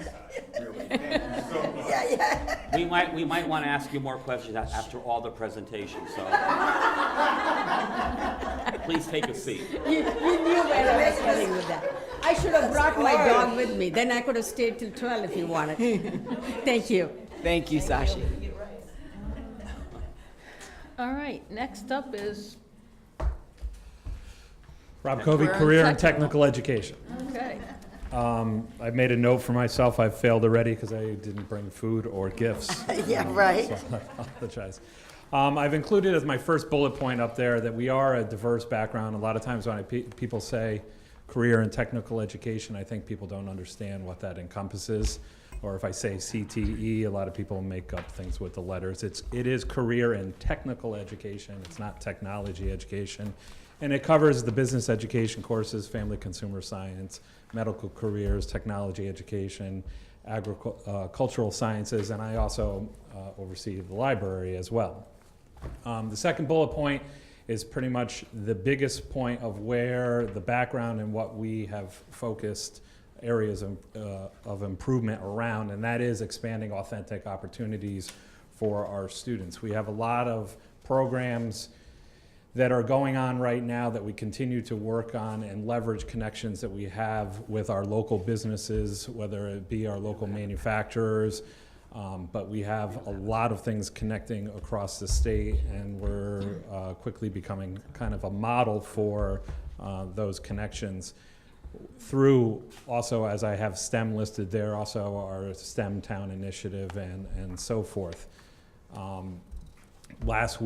Just last week, we hosted a manufacturing day, and we hosted a panel of manufacturers at both Lyman Hall and Sheehan who spoke to students about opportunities. And that's just a small example of the connections that we have. This Friday, Dr. Menzo and I will actually go up to Hartford for the East Coast Alliance. It's a large manufacturing group there. We hosted the meeting for the New Haven Manufacturers Alliance recently, and we continue to make connections out of that. So, for example, one of the things out of all the connections connected to opportunities for entrepreneurism, I'll be inviting in representatives from the Small Business Administration to speak to our business classes and our entrepreneur classes. We have a healthcare opportunity that we're exploring. It's I've only been hinted at it. Sal likes to, he's waiting to surprise me. But ultimately, that is what our goals are, is to try and make authentic connections for our students in these classes. So in doing so, it leads to the other portion of our role, which is curriculum and instruction. So when we look at these opportunities and we see what these real world applications for these subjects are, it starts to then look back at, well, what's in our curriculum documents? What's going on in our classrooms? How are we instructing students? And what do we really want them to know and be able to do? So we've centered a lot and made it a goal this year to really continue that conversation and examine our documents with that perspective.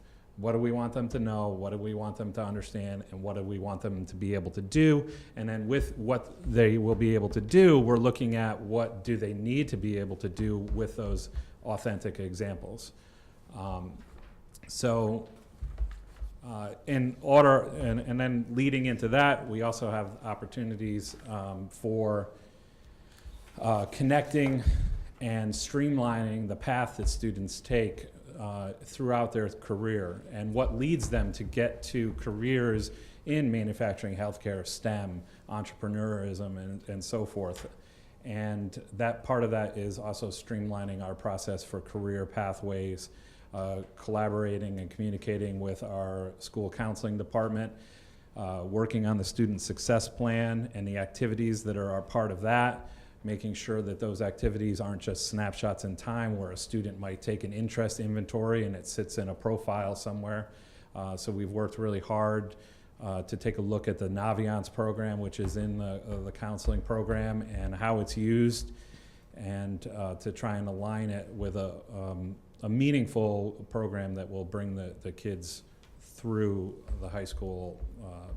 And it's from a pathways perspective, pathways meaning what are the career pathways. The federal government and state government have 16 career clusters. Basically, you take an inventory, it centers you around an interest cluster, and then within there are certain career pathways. We've grouped those pathways into smaller chunks, like five main pathways, and we're aligning our courses and putting it together a packet and a program so that parents and students can see, beginning at K2, 3, 5, well, what our careers look like and what's the path to get there. And then, of course, along the lines with the mastery-based learning, we are continuing to examine our own learning targets within our curricular documents and aligning them with district transferable skills standards documents, and just keep charging away at that. One of the other things we brought into the department at the end of last year was a program. It's called Precision Exams. It's a national industry-aligned, standardized tests. And by having that, the teachers have the opportunity to give pre and post tests so they could see student growth. But ultimately, at the end, if the students meet a level of mastery on that test, it prints out a certificate that will have the student's name and the course, and on the back of the certificate, it lists all the standards that were in that course that the student has met mastery on. So in conjunction with the connections that we've been trying to make with business and manufacturers, we've printed out those standards documents, and we'll be bringing them to our business connections to say, are these the things that are important to you? And it helps inform us, but Precision Exams also has an opportunity where the businesses could give feedback to them, because like I said, they are industry aligned and industry informed tests. They're constantly seeking feedback from business partners as to the design of their assessments.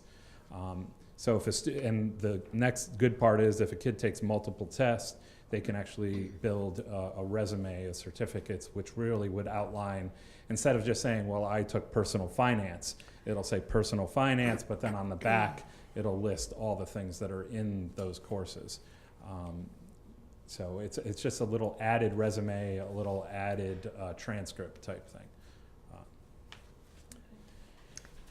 I think I'll take any questions. Okay, Ms. Purcell? Yes. Okay. When do we get to hear about the pathways you're putting together and all that? When are you going to package it and present it to us? Well, soon. Yeah, no, that's going to come, the second meeting. With the program of studies, we and kind it's of, well, we're going kind together of, with that? yeah, we're kind of trying to strategically plan this because obviously we had 2 meetings this month regarding the plans. Next month, November 5th, as you know, and I'll state again for TV Land, 6 o'clock, November 5th, at the Town Council Chambers will be the facility study results. So we're looking at most likely the next meeting in operations to kind of bring forward some of that information about the pathways. Right now, the work is still in progress. Well, I shouldn't say in progress, it's in draft format because it has to tie together to the course catalog, which those meetings have been established for over the next few weeks. So we want to bring that together. And then, of course, this all ties into our graduation requirements discussion. So it's a very delicate balance. There's not a lot of time, but everybody is working, diligently on getting these things done. There was a lot of technology that had to be put in place too regarding the pathways because it ties into Naviance. So that's been Mr. Loomis and Mr. Covey and Mr. Baxter working on that to making sure that that all ties together. So there are a lot of pieces to tie together because this is a relatively unique approach, especially with Naviance. Not so much the pathways, but Naviance is a relatively unique approach because the system doesn't do what we're making it do. We're creating our own customized fields to do this. Yeah, and customized fields, a reminder of something I didn't mention, is an opportunity within Naviance for local businesses to have a page and post information about their businesses, what employment opportunities exist, and a way for them to link out and send students back out. So we're getting a tie between the student success plan, but also what is going on within our own community, and that's unique in Naviance. So we have to get it, we're trying to get it all together for the program of studies, which usually rolls out by January anyway, so that's why I said soon. So we're definitely looking for the second meeting in November to give at least the first tasting. There's going to be a lot of tastings because this is not something you could do in one night. It's a process. Mrs. Raccio? Yes. So I noticed on page 2, I have the long version, not your Cliff Note one, but there's 90 electives in your purview of what you actually are responsible for. Yeah, approximately 90 courses. There's 28 courses in ag science, 14 in business, 14 in family consumer science, 2 in medical careers, 20 in tech ed. Okay, I'm scared that you could just rattle that off. Never mind, keep track of them. No, along the lines of the pathways, and as a high school parent whose child used Naviance, but really as an interest inventory that was touched once or twice. So I'm really thrilled that it's going to be used in a different manner and it will kind of feed into future planning. But I do worry about the electives that we have basically come from what students have identified in Naviance. So going forward, is there a way to cull those electives or refresh them based on what people want? That's kind of what we're looking at, because one of the things that we did last year was pull some of the information that that was in Naviance. And so, for example, the simplest way to explain it, like leading through, you could see the progression through middle school, through sophomore year, through senior year, what happens with students, and ultimately where our graduates report where they're going. So part of our groupings of the career clusters, for example, one of them is business. 20% of our graduates declare a business type major, so business, finance, marketing, that sort of stuff in business. So we looked at, okay, what's going on in our business department. There's a big chunk that we've kind of grouped under a STEM category. So those are the kids that are talking about computers, technology, science, engineering, and so forth. Another one is like medical, health, and sciences, and so forth. So we're using that data from Naviance to help look back at our course catalog. And we're having lots of discussions about, and I think I reference it there, about what courses should stay, what courses may go away, or what courses might need to change. Okay. One of That's those good. conversations, like for example, we have computer repair, and we're looking at, say, let's shift this and make it cybersecurity, AI.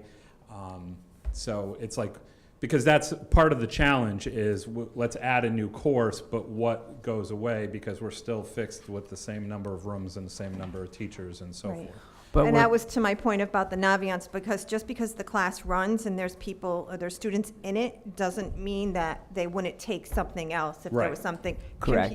That was a great example of cybersecurity versus computer repair. And those are some of the conversations we had with teachers. And it's like, because traditionally when courses were dropped, it was due to no enrollment or over a number of years. 3 years no enrollment, we'll remove it from the catalog. We're having conversations now that what course should replace it, even though kids take it, they take it because it's a course that's available. It's a filler sometimes. And it's taken a little bit of time for people to kind of get into that. They're like, well, it's a good course. Look at all the kids that want to take it. And I'm going to say, well, what would happen if we had other good courses? The other thing is that we're not also opposed to adding staff if necessary, if certain areas show that we have interest. Because we have to look at the pathways. Not all of our pathways or our courses within the pathways are as robust as they need to be, but we can't get rid of some of them because they're prerequisites to others. So the thing is that it's not always just a simple swap out. So I've really been very impressed by Rob's work with his staff that he works with, because he has a very eclectic group, as you could imagine, with 90 courses. So it's a very eclectic group with different levels of understanding of curriculum writing, curriculum opportunities. They're very, very hardworking. They're committed to their students. They're definitely the boots on the ground type of people. But it's also making certain that we can't always just switch. So you might see in the budget or in the strategic plan document added staff in these areas, because we're going to also need a certain level of expertise in certain areas that might not exist on staff. So those adjustments will have to be made, and Rob knows that, and his department knows I'm committed to making it the best programs possible for our students. That's why we're tapping into other resources. The Connecticut Center for Advanced Technology, they do cyber security training for businesses. We're trying to partner with them to have them help us write the curriculum for students. And then perhaps potentially get some externships for Exactly. teachers in the summer So, to go 'cause there, and so they could stand in front of the room and talk about cybersecurity. And I because think they've that's had the some biggest training and some challenge background. that Rob sees, and I don't want to speak for him, but I think we all see in comprehensive high schools, teachers who are teaching in these areas don't always get the level of professional development that really we would love to offer them. That's And the challenge is that there's not even professionals you could bring in. There's not even outside consultants you could bring in. They don't exist. So basically, the only people you could do it with are the actual practitioners. And I really have to And that's thank like, Rob for we have a his willingness to CNC do that. router, and that's one of the things that we have CNC router in the wood shop, and it's like, okay, well, who are the getting a real person in? The company has people that they send out and train, but trying to find local people to say, hey, come on right in, and working schedules with people that will work with the teacher schedule, with the business schedule to go there. Oh yeah, we could show you, but we work hard to try and make those connections. Thank you. Mrs. McKay?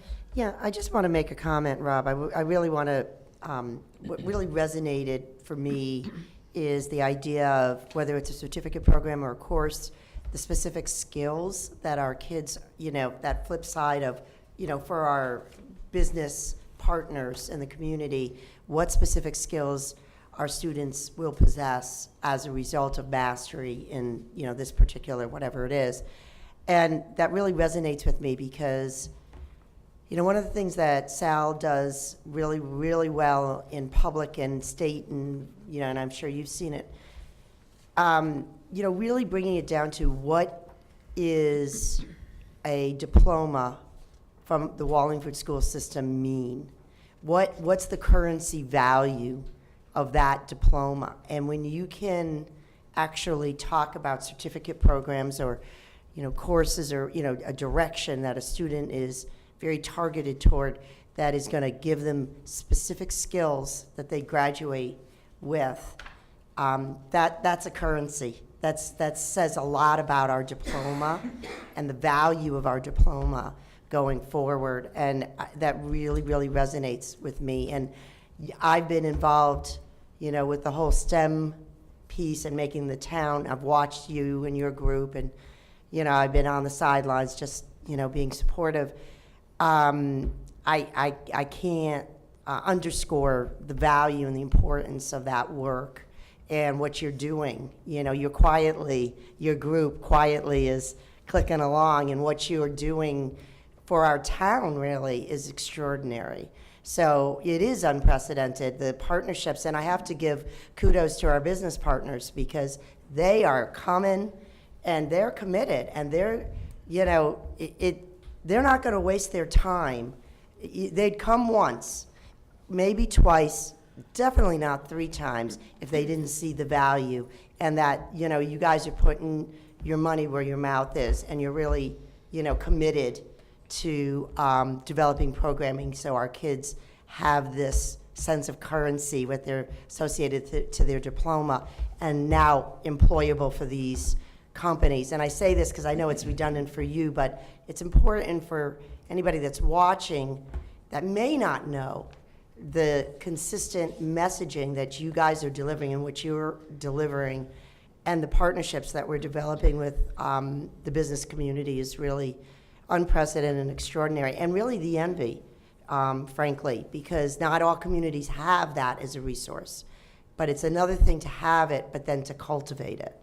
And that's what, you're really doing. So, I think it's just an amazing thing. And I work with Hubcap, so I know what's going on with the manufacturing pipeline. And it's really extraordinary things that we're doing for our students. So I just want to say thank you for that. You're welcome. And the businesses, like you said, they're phenomenal. But again, they wouldn't be there if they didn't see the value. That's important. So that validates your work and our work as a district, because they would walk away. It. They don't have the time to waste on like, oh, that's nice, just sit here and be patronizing. They're only going to put their time and money to things that they see the value. So, that's, it works. It's a good relationship. So thank you. Any other remarks? Mr. Votto? I like to echo what Mrs. McKay just said, plus, this has been an area that's been neglected, I think, over the years, and I'm glad to see that we are so involved in all this, and you have a difficult job. But I want to go back to a comment you made before, something about the electives. If children are taking the same electives year after year, I mean, it was sort of implied that maybe they are taking them because it wasn't something else they might have been interested in, but did you say that, or? Well, that's a question that we ask ourselves to make sure that we're providing the right courses for our students. Because ultimately, at the end of the day, they will open up a course catalog and say, well, what can I take? Mm-hmm. So they do have to start their choice with what we make available to them. Mm-hmm. So part of our goal is to look and see what's happening in the real world, making those authentic connections and looking for those authentic opportunities to make sure that the courses that we're offering and the curriculum in those courses aligns with those opportunities. There still just might be a very big interest to be in that course too. I mean, in certain courses. I mean, some of them don't get, they're just popular courses, and there's something that kids have a liking for. So Yeah, Right, and so there's should- courses you could see that, you know, they're very popular and there's very multiple sections of it, but then we have a diverse catalog, and we do have some courses that may run consistently a section or two. And like I used Right. the one computer repair. Right. I think kids take that because they're interested in computers or computer technology or computer science. So if we were to replace that with another computer science technology, those kids might opt out. So we can't use just the fact that kids are taking the course as that's the right course. But I would trust you would make sure you check that out first. That's, Make sure. yeah, that's what we're doing. That was my concern. I think Mrs. Raccio understood, that was your question before about. Yeah, the- just the because I cour- had seen it through Naviance, that's all. Yeah. Yeah, same thing. The data that Rob looked at for the first time last year that we got our hands on, because we've had enough years now of data, because you can't, if you only have a few years, you can't really track anything longitudinally. So we had the data in there, and he was able, as he was explaining, to look at, okay, where do our students fall upon high school graduation? Do they go experience these types of careers, these types of courses? So that data was very helpful. But the key thing is there's courses that we have multiple sections that will never be touched because they're popular sections. So it's a constant validation, and I think it's kind of been exciting because we never really had the data. It was always just kind of like the smell test, I guess, to whether or not you know thought it was good. Now we actually have data. We have and it's from the best resource, our students. Right. So that's what's really the value-added piece. Okay, thank you. Other questions? Thank you. You're welcome. Okay, English language arts. How did you guys choose your order? These are alphabetical. It's These are alphabetical. Oh, okay. Well, they weren't alphabetical in our packet. They weren't. I'm Carrie Laudadio, English Language Arts Coordinator. And for English Language Arts, I wanted to just start with a little bit of background in the department, where we have had quite a few years of curriculum and transition to the Connecticut Core Standards. A large emphasis on the nitty-gritty of the curriculum and the alignment of the standards and the development of our performance indicators in the district. And where we are now is a shift in, you'll notice in my overall department improvement plan, in a focus on instruction and making sure that we're incorporating best instructional practices in regards to literacy into our curriculum and instruction K-12. So this has been, I'm going to lead into my first point up here on reader and writer engagement, has been what I feel like is a really exciting time in reading and writing instruction, is over the last couple years doing some professional reads and a lot of work with the department in regards to reader engagement and writer engagement. And a lot of the research equates it to when you coach a sport, the more time children spend practicing that sport, the better they get. The more time students spend reading and writing, the better they get. And what I'm finding is evolving in the department is a renewed sense of appreciation for reading and writing in my teachers as well. And I've seen a lot of our teachers incorporate into their classrooms some really well thought out reading areas and flexible seating for students so that they can really get the most out of the time that's being allotted to independent reading. We make sure that the reading and writing is with a purpose. And so really putting all of these pieces together and looking at the instruction this year is where our focus is for our department improvement plan, which leads right into my second point in terms of we've identified for teachers throughout all of the grades a fairly consistent, though it varies just a little bit by grade band, the essential components to a literacy block, and how that includes a focused lesson in a reading or writing skill that's directly connected to the curriculum. And then from there, guiding students through practicing that skill, providing strategies to practice that skill, and then time for independent practice incorporated in there.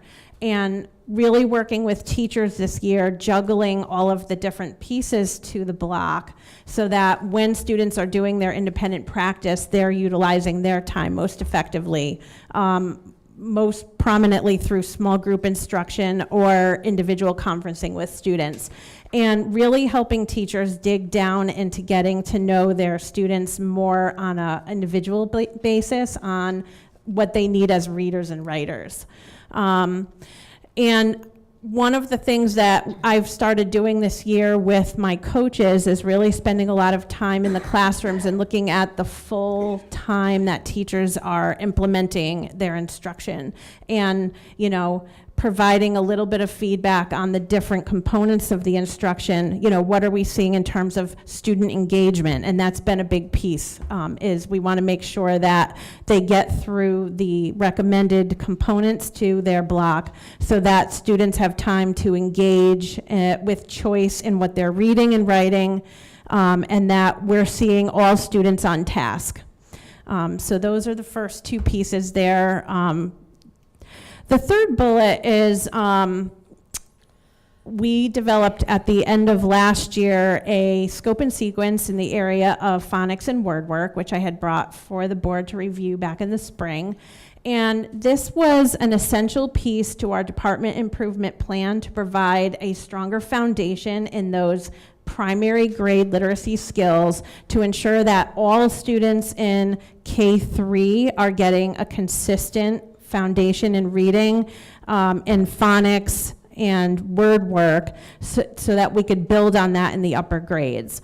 And that was really, as we're rolling it out this fall, essential for the teachers as well in terms of providing them with the support and the guidance they need to deliver those foundational reading skills.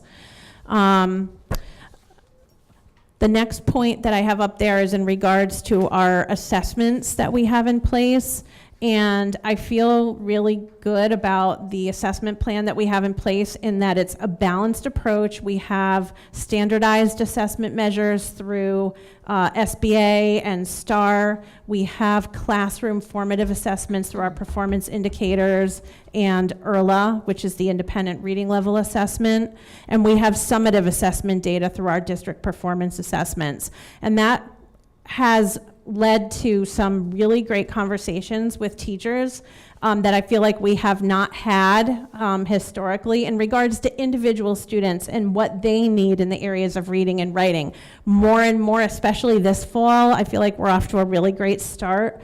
A lot of conversations at department meetings, in particular at our middle schools, about particular students, and really digging down and looking at, you know, if there's a student where there might be a discrepancy in some of the data from one measure versus another, and what the teacher could do to continue to meet their needs through their instruction. We have had a lot of professional development and coaching opportunities over the last year that have led to a great deal of excitement in regards to secondary. Our middle and high school teachers have had an opportunity to work with a consultant in the area of reading, where she gave them a lot of good reading strategies to start implementing in their classrooms, worked out how to plan out a unit of study in regards to small group, whole group, individual lessons, and really meet the needs of all of the readers in the classroom. I've had teachers from the middle and high schools tell me that it was one of the best professional developments they've ever had. I've seen evidence of them actually using it in the classroom, and for me, that's a big success, actually pretty widespread.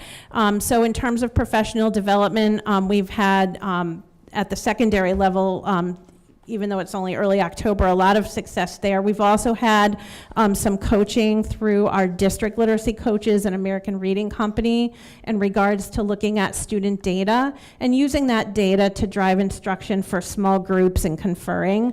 We've had some great opportunities for modeling in the classroom, getting feedback from the coaches, having groups of teachers at a grade level at just one of our schools be able to work in a small group and get to intimately know and feel comfortable with the person in the classroom and the people who are debriefing with them after a lesson and really getting to the heart of the student or students that they were looking at.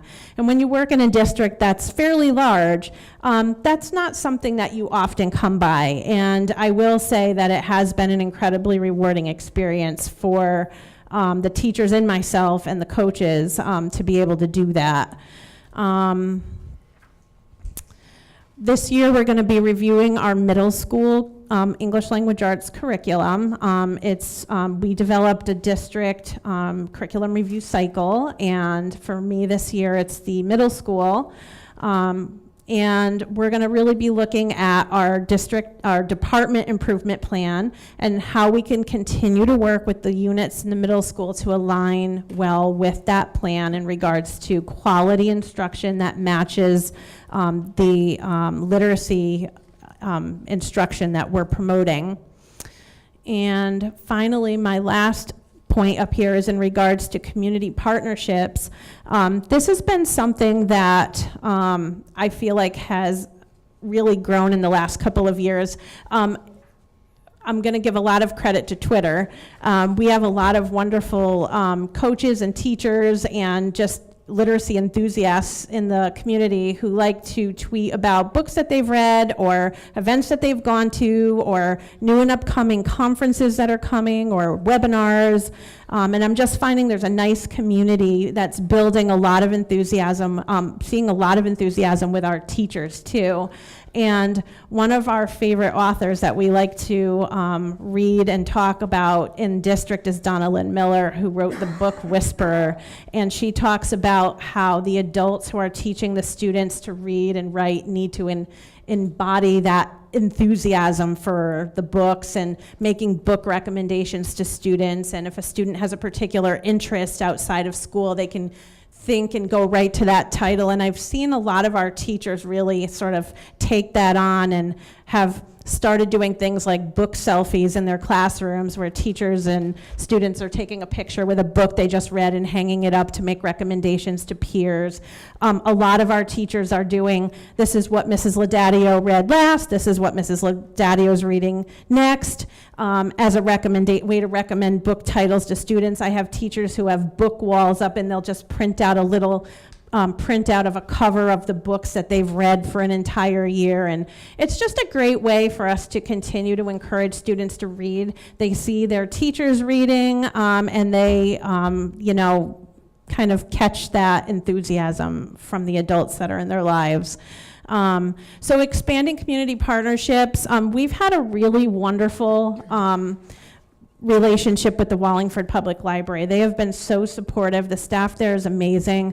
Every year they work as a true community partner with my literacy team and myself on the summer reading program. They provide the data from the state for our schools if we request it. They've been a true partner with our Little Free Libraries over the last 2 years.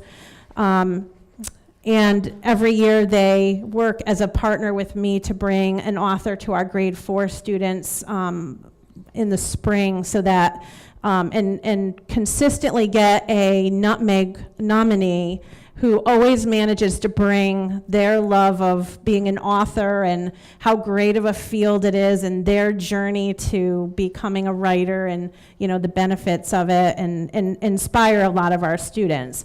So we're looking to expand through some additional literacy events this year. We're looking to expand and build on the Twitterverse, if you will, in terms of creating a hashtag where we have it dedicated to sharing reads and ideas for literacy in the classroom for students. And so that's my department improvement plan. Questions or comments, Mr. Votto? When you say that the review of the middle school ELA, that's, it's just in the cycle, so it's due to be done? It's in the cycle. It was our very first grade band to be Common Core aligned, so they're up next in terms of the age of the units. We've also found as we've implemented different assessments in the district, our indicators, we have a lot of pieces that came after those units were put in place. So we have to just review and kind of bring everything back together in a cohesive unit for them. My second question is the chart in here. Yes. Now, the ERLA is given, that's an individual assessment that the teacher gives a child when they reached a certain goal or they've accomplished a certain goal, correct? Yes. And they go on to the next. Yeah, so the ERLA is given initially at the beginning of the school year to determine a reading level and a power reading goal, right? And then from there, the student continues to work on their one power reading goal with the teacher checking in with them. And then when they're ready to move on to a new goal, the teacher assesses and and make sure they mastered that goal. correct. Okay. Yep. So that's given often. It's ongoing. It's really, that's considered a curriculum-based formative assessment. So it's, some students are more frequent than others, dependent on need. If they have a large achievement gap to close because they're reading significantly below grade level, the teacher will meet with them more frequently and have a more rigorous program for them. And then likewise, our students who are reading above grade level tend to be more frequent as well because they have more individualized needs in the classroom than students who are functioning on grade level with, you know, I thought that was, I yeah. just wanted to clarify. Yep. Then I'm looking at your numbers here. Yep, You have it in front of you? I do. If you just take a look at grade 3, for instance, on page 3. So these percentages, I'm looking at the at-risk column. 49%, 15%, 46%. Yep. So you took, I'm trying to figure out how you got that number. If each kid is taking this thing individually. Right, so across the district, we have a database that calculates that for us. And so for the fall of this year, these were the percentages that we got across our 4 grade 3 through 5 buildings in regards to being proficient or above, which is on grade level or above, at risk and emergency, which is emergency is typically 2 grade levels below. Why is there such a significant difference in the spring? In between. In other words, fall of 17, there were 49% at risk. Mm-hmm. And then in the spring, there were only 15%. Is that? That's pretty typical where over the course, so our at-risk band tends to be our quickest moving. Okay. So a lot of those kids, we end up with a large number back down in the fall for a variety of reasons.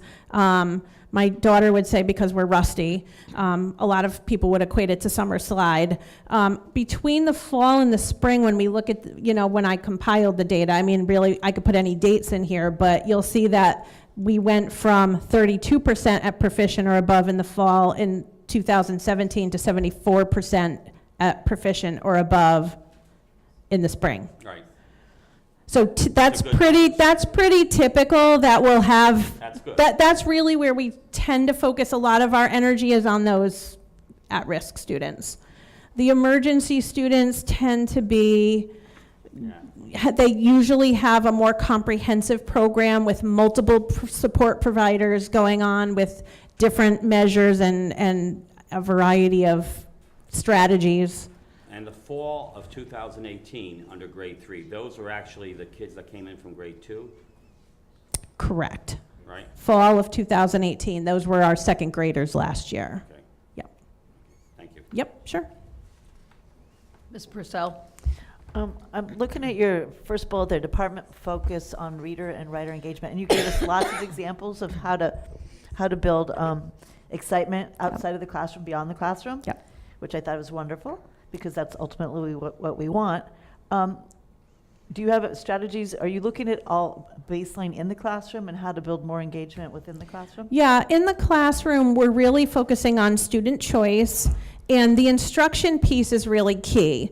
As we're trying to more consistently get teachers to adhere to the focused skill that they're teaching, releasing that skill with strategies to the student, and then that independent practice. And it's through that independent practice that if we allow students the choice of either what they're reading, what they're writing, we have a lot of book clubs going on, it's giving them that opportunity to have some say in what they're reading and writing, where they're reading or writing, as we do have the flexible seating in some classrooms where the teachers have developed more like a cafe style, if you will. There's one teacher who has gaming chairs that she got over the summer. There's others who have the Papazon chairs. Some of them have lava lamps, you know. Oh, I'm not supposed to say that. So they're trying to create more of an ambiance of a real world application type of environment for the reading and the writing. So more of a purpose. And is that at all levels? It is at all levels. I do feel like the emphasis, you know, obviously it's been more commonplace in certain grade levels over the years than others. So I would say it's more common at the elementary. That does tend to be the traditional approach at the elementary is the workshop model. We've seen a significant shift at our middle schools this fall because the teachers really have doing a lot of professional reading. They're taking part in professional development. I've made myself very available at the middle schools. I'm actually sitting through full classes, and I've had teachers say, hey, you know, could you come back? I'm, you know, having this little problem of practice. I just have this one class out of 5 that I'm having a hard time getting them to work independently. Or so a lot of just collaborative lesson planning. I feel like at the high school we're getting there, but because more traditionally that's not been the model, you know, it might take them a little bit longer. Thank you. Mrs. Raccio? Carrie, in your plan on page 12, you talk about coaching with American Reading Company and that rolling out to Cook Hill and Stevens this fall. Yes. Is it cost prohibitive to do that across the district, or why just those 2 schools? And then as a follow-up, what's the difference between that coaching and our district coaches? Got it. We started, it does have a cost to it. So we started last spring at Moses Y Beach and Highland with the same number of days. We're continuing this fall with Cook Hill and Stevens. And we started at the K2, recognizing the support at those primary grades with the foundational skills being excruciatingly important. And the difference between those days and our district literacy coaching is the district literacy coaches sit through those days with me and participate and then continue that work after the coaching with American Reading Company is no longer here. So they're and also using those days as an opportunity to work with additional teachers who maybe they haven't had a chance to work with before because the ball was started during one of the days with American Reading Company through one of the fishbowl or satellite style classrooms where they were all watching and had a conversation after the model lesson. I've had my coaches have additional requests for such support afterwards. Yep. I'd also like to add that American Reading Company coaches come in and they're working specifically with the IRLA and how to look at conferencing and when to move a student when they're ready, that type of thing. And our district literacy coaches look at the whole literacy block. So when they're coaching teachers, they're also doing the word work and they're doing the phonics and they're doing the writing and modeling the focus lessons at the start of the lit block. So their role is also broader. While they're learning from the American Reading Coach and certainly continuing that work, they're also doing the entire lit block. The other part, in terms of the budget piece, it's not that it's not about the funding or lack of. It's also the capacity within the district to be able to facilitate the training of all 4 schools at once. That's what it really comes down to. Because the financial piece we would present it to the board. We just don't with 2 coaches and 1 carry. There's no way we could do 4 schools at once, on board 4 schools. It would be really, really challenging, and then they would have to be removed from their other coaching responsibilities. So what you gain really doesn't. If you can't follow up with the training Yeah. afterwards, it's It would be really Yeah, difficult I get it. because if Okay. we liked, usually we go with the soup to nuts proposal, but then we realize we're going to go nuts with that proposal. So we decide to take a step back and say, okay, let's just take this step by step. And it also gives us some traction because now there was good experience last spring, which then transitions into good experience with this fall. So I just wanted to clarify that because I don't want to make it like there was any budgetary issue. It was just capacity. Right, and we're already in discussion of bringing American Reading Company coaches back for the spring at the 3-5 level. So that way, we're just continuing the progression of the professional development as we continue to utilize the IRLA as a means of assessing our students in reading. Any other questions? Thank you very much. Thank you.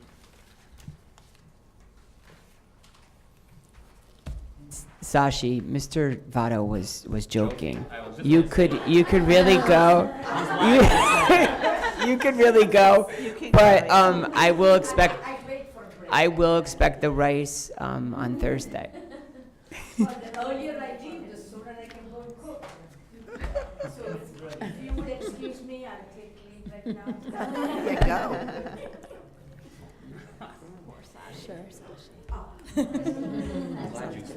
Yeah, I like a good rice. Because I've been thinking about that whole That is presentation. good. Gee, I hope she's not sitting. Yeah, Hi, it's your everyone. Hello. Christy Medancy, math coordinator for the district. Very similar to what is driving our work this year to what Carrie presented. We're 5 to 7 years into Connecticut Core at this point. We spent a very long time diving into the content and what shifted at each grade level, and then aligning a lot of our performance indicators, our graduation standards, our learning target work. So a lot of our work in the previous years have been around content and understanding the content of the standards. We're really taking, and I would say we're a year and a half in. We started a lot of this work previously, but we're really looking at instructional practice. And everything that is the driving force for me and for my department is tied back to our mission statement, my E cubed, equity, engagement, and excellence. And so we're really using that. For me, it's a lot about engagement and seeing students actually do math and be an active participant as opposed to just receiving information from a teacher. So as Carrie said, I think it mirrors the work in ELA. We've worked really hard on that workshop model at the elementary level and really mirroring that work from ELA and things that teachers are comfortable with in the ELA block, doing the same thing in their math block. At the middle school, my middle school department has worked extremely hard, and we've seen a dip in scores at the middle school level. And so we really, as much as those days off in May last year were not easy, as a district, my middle school teachers really took a deep dive into their data and analyzed their instructional practice, and they're making big changes this year. They're working really hard to make those changes in the classroom. And so they are committed with me every professional development day this year, and we are working on how we're teaching the math, not what we're teaching, but how we're teaching it, to really try to get to that deep understanding and that conceptual based learning for our students. At the high school, thanks a lot to the support of the board with our professional development plan, we have a consultant coming in, and he's working with our high school teachers for 10 days this year.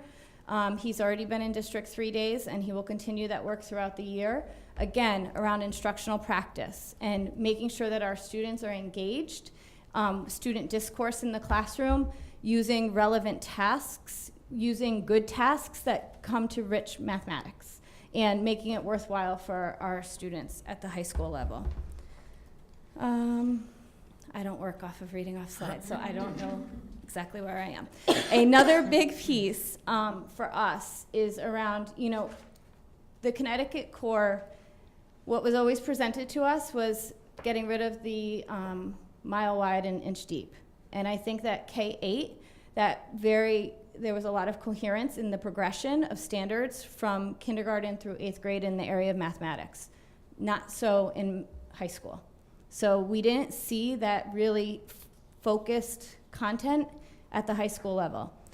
NCTM, which is the National Council of Teachers of Mathematics, along with NCSM, which is the National Council of Supervisors of Mathematics, have worked really hard on putting pressure on the fact that high school math is not necessarily working for students nationwide.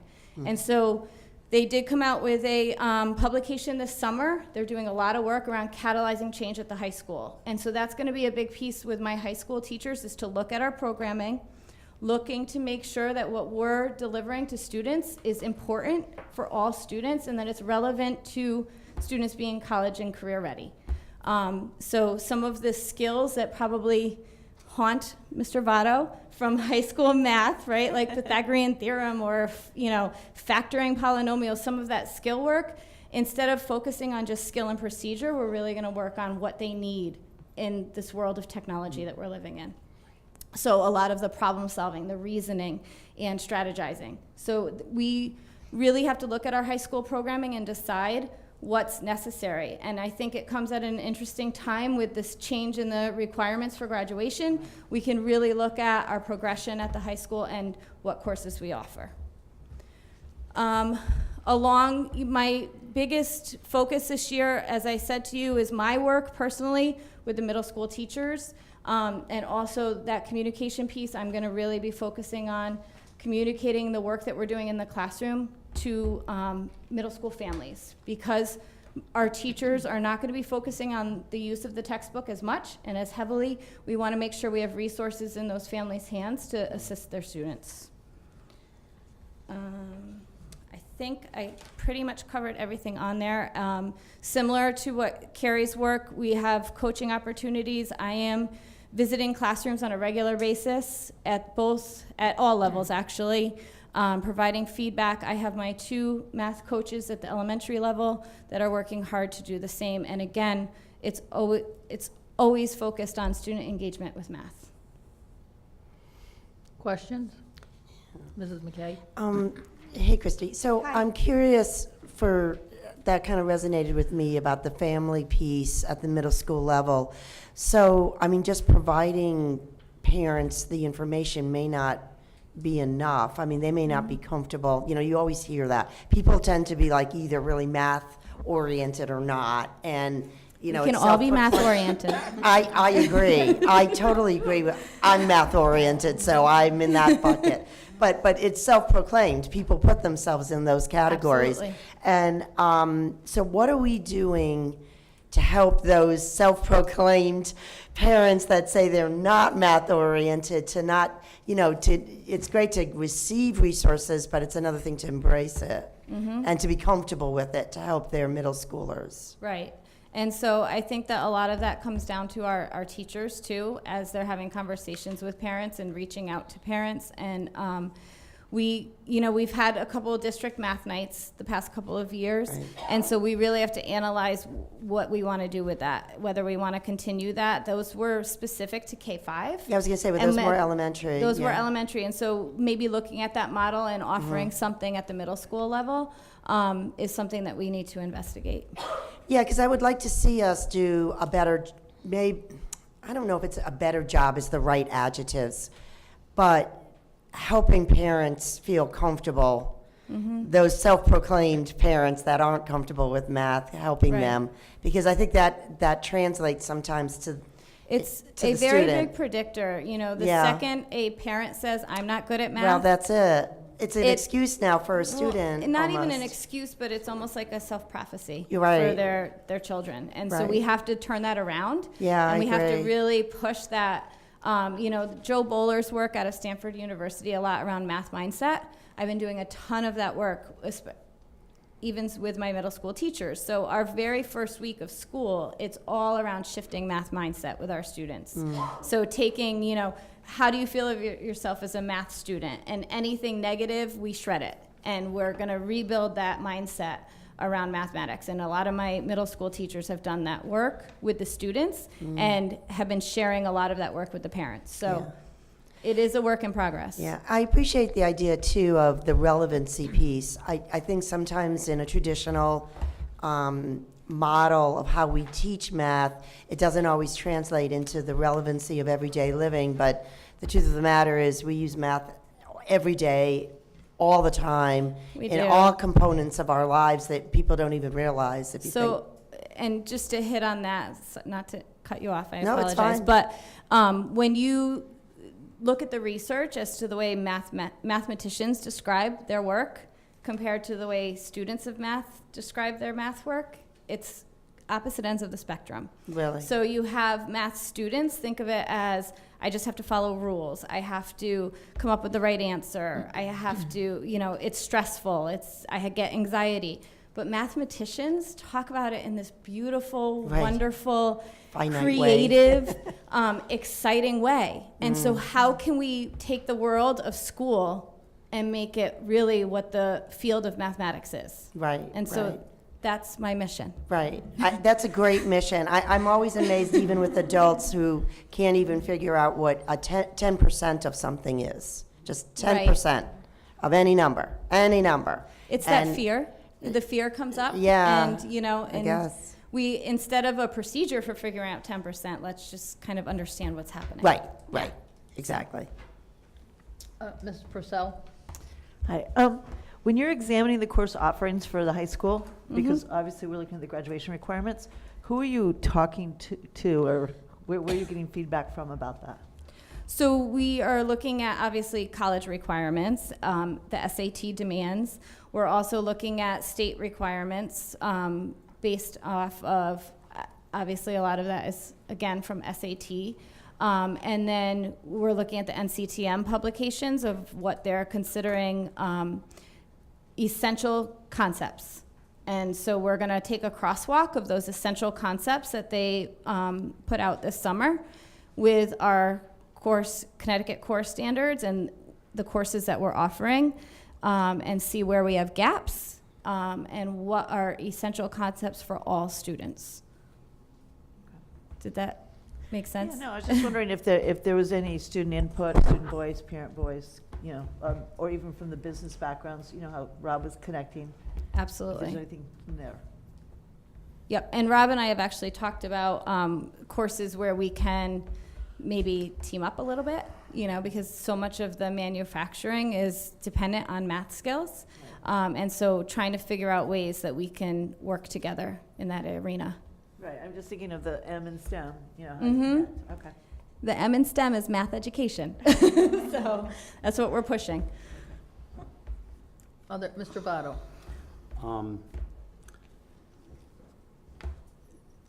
Is there, do we have like this vertical articulation? In other words, do the fifth grade teachers sit down with the sixth grade teachers and vice versa to say, this is what we expect to have done by from a child entering sixth grade? Is that kind of, is that? We haven't gotten them articulation in the going on? room together. So that's probably an area that we can expand and work hard to do. As far as the vertical articulation, we have a vertical articulation on paper. But really getting the teachers in the room together, it's challenging, I'll be honest, with our early dismissal, different times, getting those different levels together. But it's something that we could obviously I think put that's very effort valuable. into. It is. And are we maintaining vigilance over completing the curriculum, mapping? In other words, are teachers working, everybody has their strengths, and some teachers don't have a strength in science or math or whatever. And when you don't have that, you tend to, so I mean, do we maintain that to make sure that are we constantly investigating that to make sure people are up to par, following the curriculum? I am collecting in a timely manner. I'm collecting that data by doing school visits each week. So Could that be part of the problem with the lower scores? it could be. That's interesting to me. And the other thing is, what's the algebra number? What are the algebra numbers like in both, there's eighth grade, correct? Algebra? Yes, we have 3 sections of 8th grade algebra in each building right now. In both buildings? Yes. Are you satisfied with that?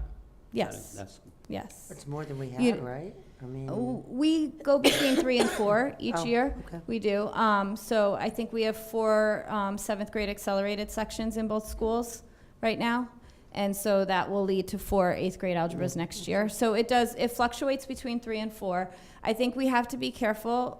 There's a lot of research that says acceleration for the right student is right. Right. But if you accelerate for kids that they're in over their head, Right. it could do a lot of damage. So Especially we in have to math. be very careful with that acceleration.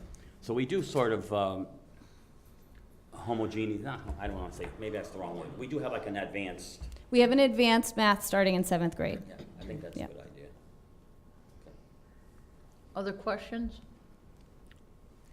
Thank you very much. Thank you.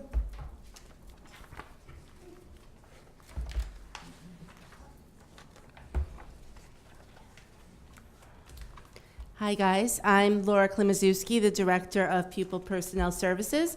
I do have here tonight with me both of my coordinators, my elementary coordinator, Donna Curtis, and my secondary coordinator, Lisa Baker. So we are very excited this year to be starting out the year fully staffed and ready to go. And we spent a lot of time over the summer really looking at where we would like to take the department. And one of the things that we've noticed is because we're such a large district and we have so many schools, that there is a lot of inconsistency in practices. So we really wanted to look at practices across the board, how we're doing things, and try to, get us on more common ground so things don't look so different from one building to another. Our goals, if we broke it down into the main areas of academics, social, emotional, climate, and communications. And the first area, the academic, for the past 3 years, we had been involved with focus monitoring by the state.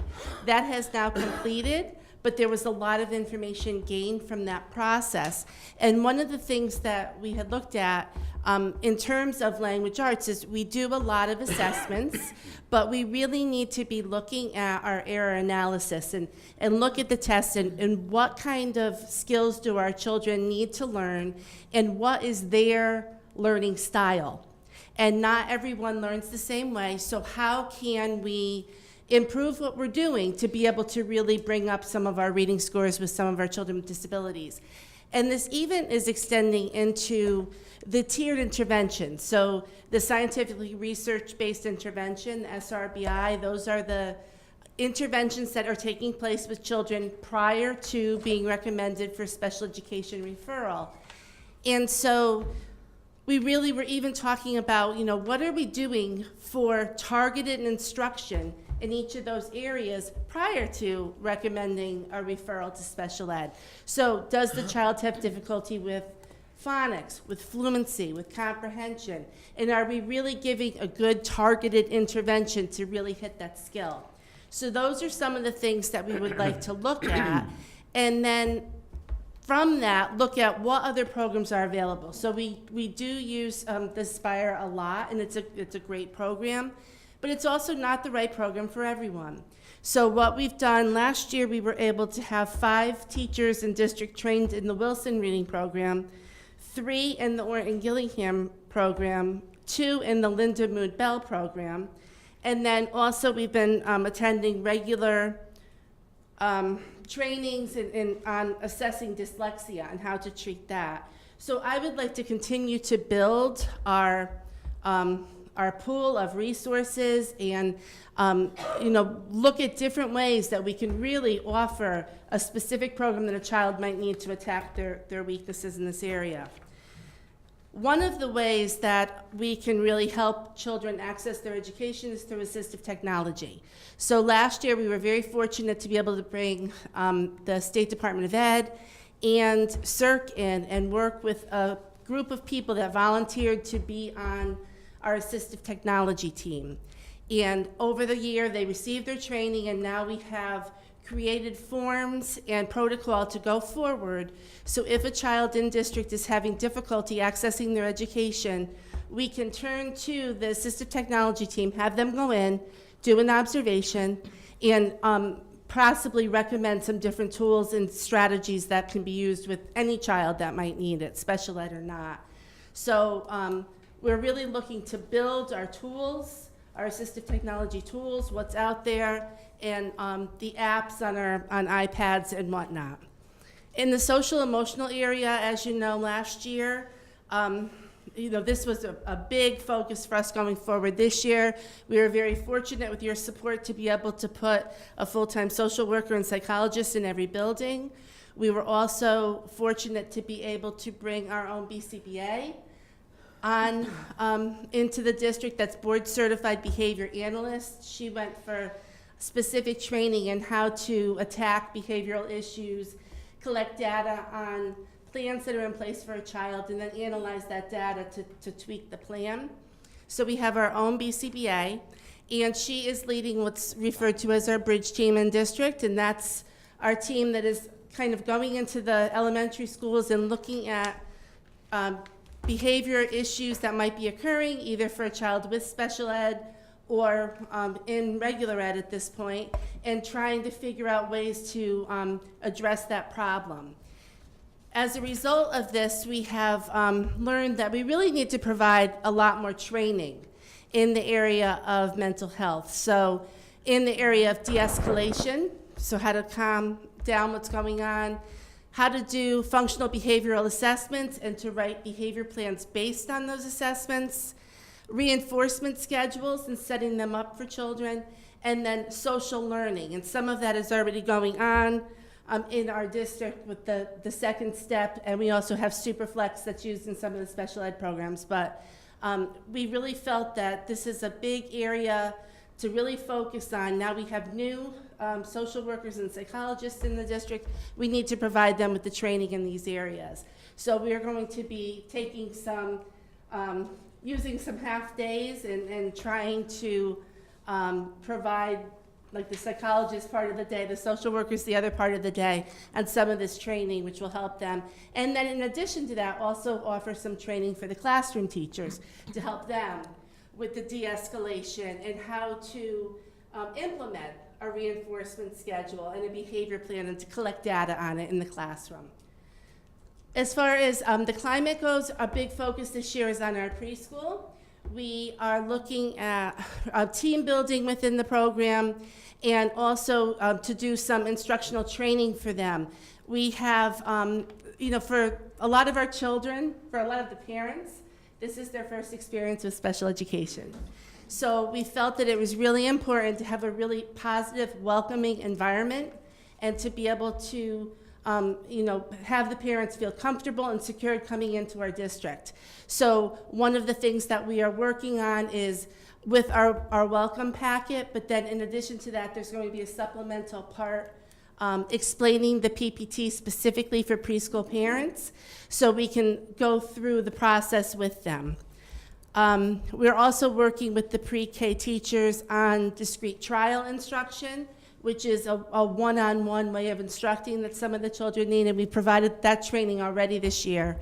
And also on the proper way to collect and to present data on the students. Our last area of focus is communication and on, again, making the awareness of what is PPS, what is special ed. We are going to be having a department newsletter that's going to come out 4 times this year. Our first one is coming out by the end of this week. And the first one's going to be an explanation of a lot of the programs, but then after that, they will be more what's happening in each of the schools and the programs. Our website, I really want to use the website not only as a place where resources can be listed, but also a place where there are webinars that parents can link into and be able to watch information on different aspects of special education. We are having our PTAC resource fair. We just had our first PTAC meeting, and we are working on getting that together for March. And then the last thing is, as you know, our ICT program went into Masonic Care this year, so they're out within the community. And so we are working to increase community involvement and commitment and job sites and, really begin to embrace, I think, a little bit more the community and what they can do to help our kids as well. So that's everything. Questions? I have a question. Who is on this new assistive technology team? So the State Department had recommended various people. So it's a wide range. So we have, I am the administrator. We have special education teachers, general ed teachers, occupational therapists, speech language pathologists. Do we have a school psychologist? No, I think that's it. And they're originally, I was so excited because when I first put out that we were going to be able to do this, I wasn't sure if people would be willing to, volunteer their time to do it. And we had, I believe, 18 people volunteer to show what an interest there is in gaining more knowledge in this area. And so I was so excited, but then I'm thinking, oh, how am I going to do this? I need to have substitutes for all these people. So the initial training, we had a lot of people go to. People are realizing it's hard to get out that much from your school. So some people this year said, I'm going to take a little bit of a break this year from it. But we still have about 10 people that are really committed to the team right now. Yeah? Go ahead, Mrs. Raccio. Regarding the programs that teachers were specifically trained for, 5 in Wilson, 3 in Orton Gillingham, and 2 in Linda Mabel. Yeah. Have we taken that another step to deliver those programs in a personalized manner, either through giving options for students or maybe smaller groups that are either balanced literacy, guided literacy, or structured literacy? So, I think that we're trying to do that, but I think we need to get a better handle on what the strengths and weaknesses of the children are and what programs they might need. And on top of that, trying to figure out what the best method is across the district to be able to maximize the resources that we currently have. So whether that is a Wilson Reading Lab available at this school and this school, at the K2 and at the 3-5, and then maybe, a Linda Mabel kind of style here and here. So we're still in the beginning stages of it, but it's important to me that we have a lot of options because not everybody learns the same way. So really want to explore what we have out there. And I want to continue to try to build on the training as much as we can. Some of the training is very extensive. So, it's a solid week. And while there are teachers that want to do it, sometimes to get out of your classroom and commit to that, they're leery about. Were these individuals or these groups, the 5, 3, and 2, authentically trained, like by a Wilson Fellow? Yes. So, yes, what I did was there was, I think it was it North Branford? They were bringing in the Wilson people, and so they were able to get a group together, and we were able to send people over, and I specifically concentrated on the middle school, because that's where our lowest scores were. Great.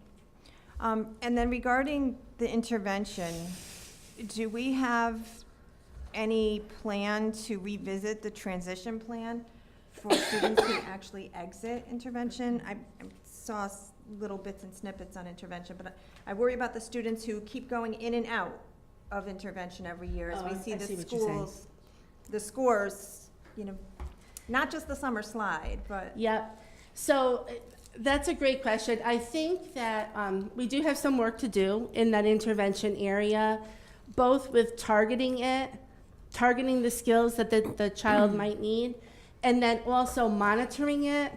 So it's not, we put a child in an intervention for 12 weeks and then we come back. It should really be, we put a child in an intervention and then we're looking at it in 6 weeks and deciding what are we doing. If he's being successful, do we want to drop him down to the lower level, or do we want to increase it because he's not being successful? Or do we want to try a different tool? And that's why I feel it's really important that we have an abundance of different tools in each area. So we should have a couple different go-to tools for the phonics area, a couple for the fluency area. So you're trying this with this child who can decode, comprehend somewhat, but is not fluently reading. What do we want to target there, and what do we want to work with them on? So an area of concentration. We have a lot of work to do in it, but going to work with the curriculum department, and hopefully we'll see some improvement there. And then just one question on the AT, Yep. the assistive technology. We have in here, or on page 8, you have arranged for the team to present at full department meetings and faculty meetings. Yep. But I'm confused on as a parent who's received an assistive technology report, Yep. it's phenomenal, and I've bragged about it externally, and I'm very, very pleased. The value that we got from doing it in-house, it was really, really worth it. What is the indicator, though, to get reductions in requests for ATs? Don't we want to give more assistive technology for the students who need it? So I'm Absolutely. confused on that wording. Yep. Help me. So with that, what I meant was the reduction in the need to go outside for an assistive technology Got you. evaluation. Okay. So, at this point. That's what wasn't making sense to me. Right. No, I'm hoping we're going to see a nice increase in the request for it. And as a matter of fact, when I first found out about so many people, I was really excited because I thought, wow, we can have 2 teams or 3 teams, because the point is that they will go around and they will consult with the school team and offer suggestions and whatnot for the team. Okay. I think you might have missed it because in this the column it says implications. Over time, district will need purchased additional devices. District will save on request for independent AT evaluation. So I think those are tied together, those 2 columns. That the idea is that by having the team together, there'll be less, and then the IEE, which I know you're familiar with. The reduction part is what kind Well, of. reduction in requests for AT, IEEs, independent educational evaluations. Right. So that would be because the team is being effective. So I think, again, the wording I understand, but I think there's a direct correlation sorry between those about 2 that. columns. But we could Sorry. revise the wording No, so I'm good. it makes sense. Any other comments? I just have a couple, and this probably, I know that the State Department of Ed paperwork typically has non-disabled peers in their language. Not exactly my favorite way of talking about that, and because this is our document, I would prefer to see something like maximizing opportunities with typical peers. Sure. Can you just tell me where you are Sure, this located? is on page 1, and it's referred to twice. I just find that, I think the state needs to relook at their Oh, yes. terminology. I don't think this is us, it's the state's way of doing business. And then the other question I had was, on page 6, you're indicating 100% of special education teachers that teach reading will explore a variety of instructional materials. So I'm thinking that's more at the elementary level. Yeah. So again, page 6. Yes, exactly, because, they're specifically teaching the reading. Right.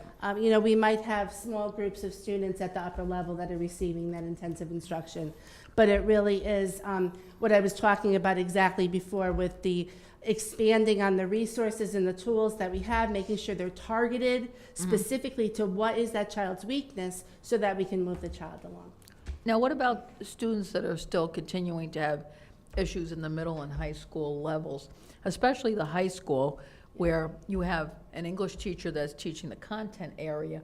Is there any pairing or thought of co-teaching at that level? Is any of that going on? So I don't know if you want to say anything, Lisa. Yeah, there is co-teaching going on, and we are looking at meeting those continued needs as the kids get older, because there are kids that still need that time, that pull-out time. They still have small reading groups, and when the kids need it, so. Okay, that's good to They're know. not getting lost in the bigger class. Yes, no, because when I read this, I said, well, I'm thinking that 100% of special education teachers that teach reading, I'm thinking, well, that's more at the elementary level. What are we doing in the middle and high school Right. levels to address those needs? And we're focusing quite a bit at the middle school Yes. level right now, because of all of those same reasons, that just because they leave elementary school doesn't mean they don't still need those really intensive skills. Right. Right, which is why last year we were really targeting some of the middle school teachers to be able to go for the trainings. I had elementary that would have loved it too, but we're trying to spread the wealth a little bit. Right. And slowly, I'd love to have everybody trained in everything, but it's going to take some time to chip away at that. Right. I just had a question about training too. The de-escalation training that you put up there, to me is, I think, really important. Yep. And I just want to know who's been trained already and what's the plan on training and how far is that training going to go? Sure. So really all of our special ed staff has been trained in the PMT, the psychological and physical management training techniques. And the de-escalation is part of that. So our special ed department, for the most part, really has that training. So some of those professionals, social workers and psychologists are BCBA. They're able to provide that training to others. Our PMT trainers can provide that training to others. In addition to that, because we've partnered with Child Guidance for the past 2 years on the trauma supports that they're coming into the school to do, they have also offered to come in and do training for us on recognizing trauma in children, and then what kind of services we can offer to the children if they're experiencing these problems. So, at this point, we are connecting with the principals to see when it would be most appropriate to have them come in and do a presentation at their level. Christina Kiley at Stevens already took advantage of that and felt it was very helpful. So we're doing that. Trying to brainstorm, the best way to bring in people and use the time that we have to be able to get people trained.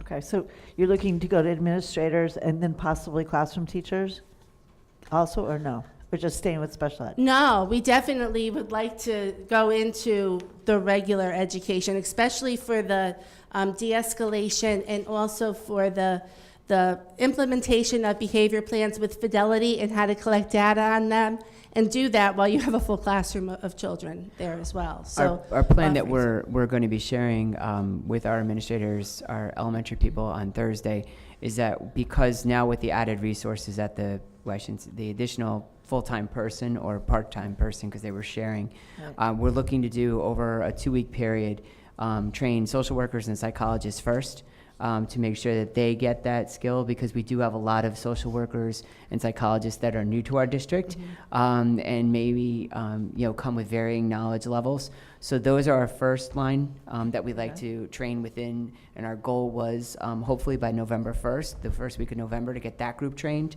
Then from there, we're going to have principals identify key staff members that might have students in their classrooms that are yet identified or might just have been identified, that those teachers might be best served by getting the next round of training. So identifying a core cadre at each school, but then we could do that training embedded because the social workers and psychologists will have been trained.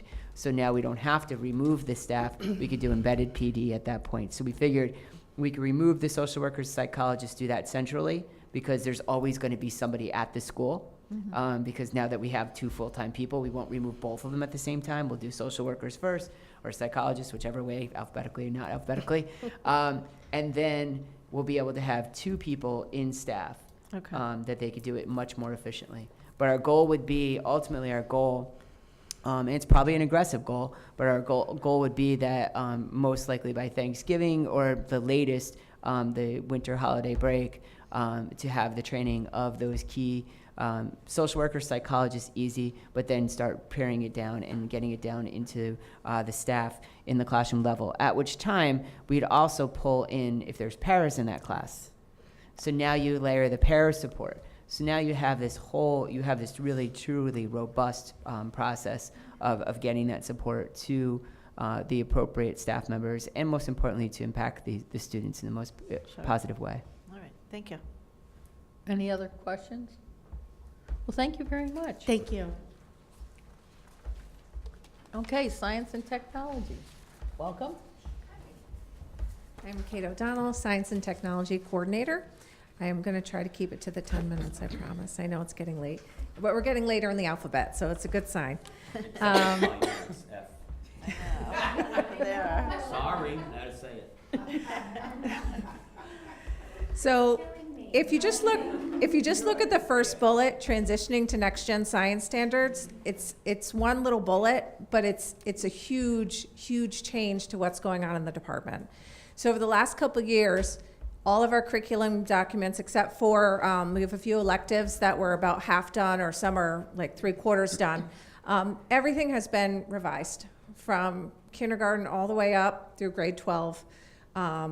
And the teachers this year are implementing. For the past couple of years, we kind of rolled it out, was voluntary. I had 25% of the teachers fully implementing voluntarily last year, but everyone's fully implementing this year.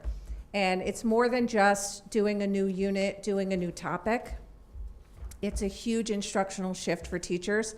That's not going to happen just one time in 1 year. This is a multi-year rollout of changing these instructional strategies. As you can see from the ELA and math departments, they're several years ahead of where we are in science, and they're still working on instructional strategies. So this is a long-term process. But we're looking to see change from the teachers every single time, every single unit as we go through. So the big shift, the second bullet, is that shift from learning about science to figuring out science. So science used to be about, you would learn the concept, you would learn the topic, you would learn the vocabulary, you would respond that back to your teacher, whether it's through an experiment or a quiz or some sort of assessment. But the shift now is we want kids to figure it out on their own. So the role of the teacher completely shifts. You're no longer the holder of the knowledge about science, but you're the facilitator for students to help them make the connection between the conceptual understanding for science and the evidence that they see. So instead of saying, yes, you have it, yes, you're correct, you're saying, well, why do you think that? What evidence? When we were outside and we were looking at the clouds, what evidence do you have for how clouds are formed? You really want to help kids make that connection, because that's how they're going to build concepts. The conceptual understanding in science is the entire focus of the Next Gen Science Standards. So it's not just that teachers have a new curriculum, but they need to teach things in a new way to support students in their scientific conceptual growth and understanding. The NGSS does define a progression, and our curriculum is based on that progression, and the tools within it help support teachers to help them make that shift. But it's not going to happen all at once. It's a multi-year shift for teachers. So this year we're implementing electives. We're going to complete the writing this year, and the AP and ECE courses are always separate because they're defined by UConn and the College Board. But what we're going to be doing with those courses probably in the spring is taking them and aligning them to our graduation standards. What we've learned from the State Department of Ed in science and the assessment that they gave last year, but there were no scores, but we're going to get scores this year, was Ron Michaels is the head of the science department, and he said what we used to do with the CMT and CAP test is we would give the assessment, and then we would reverse engineer our curriculum to match it so that kids could do well in the test. That's how it's always been done in science. And he said we can't do that anymore. And I'm glad in Wallingford we don't teach to the test. That's never been a philosophy that we've had. I'm proud that we don't. But a lot of districts were looking at the assessment and saying, okay, let's write our curriculum to match it better. We know the kids need to have magnetism, and they were looking at the topics. And he said, you don't need to do that. What you need to do is you need to look at the scientific practices in the Next Gen Science Standards. You need to look at having kids asking questions and planning and conducting investigations and analyzing data. The standards that we focused on for our science graduation standards are what he's saying that we need to practice and focus on, and that's the backbone of our curriculum, are those scientific practices. So it's a huge conceptual shift. I've spent a lot of time going into the schools and doing walkthroughs and trying to identify for teachers what supports they need to get them there, because every teacher's in a different place and every teacher needs different supports. So as I've been going through and doing walkthroughs, then I've been identifying what individual teachers need to help them move forward through this process so we can all be successful. So we're doing some curriculum writing. We're going to complete that. The elementary kits, in addition, also we completely changed the model of how we used to do them for a couple of reasons. One of the things we used to do with the old kits is we would bring them all to a central location in early June, get them all ready, put all the materials in, count everything out, and then we would send them back in September. But that really reduced the amount of instructional time that you had in science because you didn't get your kit right away. So you had to wait a couple weeks until it arrived in your classroom. And then in early June, you had to pack everything up so that we had time to get all the kits fixed. So in the new model, the teachers have the kit all the time, the entire year. They can start teaching science on the first day of school, and they can keep going to the last day of school. It really increased their instructional time by 4 or 5 weeks for most teachers. And it also allowed them to decide what units they wanted to do which time of the year. They used to only get a kit at a certain time, so they would have to teach it based on the schedule that we created through delivery, and now they get to decide which unit works best. So if we're having a really vigorous weather season and a lot of hurricanes, then they can say, oh, you know what, I want to do that weather unit now because there's a lot going on and kids are really engaged. So they have that autonomy to make those decisions based on what's best for students and what's going on in the world. We have a Yeah, how do they get replenished? So what we did was, for the model, I created a list of consumable materials for each unit, and then teachers have that list of consumable materials, and they can choose to turn it back to us at the end of each unit, at the end of the year, at the beginning of the year. Whenever they're ready to get their science materials, they send the list back to us, and then we bring the materials out to them. So we have refurbish in place. So we also have a lot of supplementary resources that we're rolling out in addition. Legends of Learning is gamified science education for grades 3 through grades 8. So in the spring, the middle school teachers were trained, and then this fall, the elementary teachers have been trained.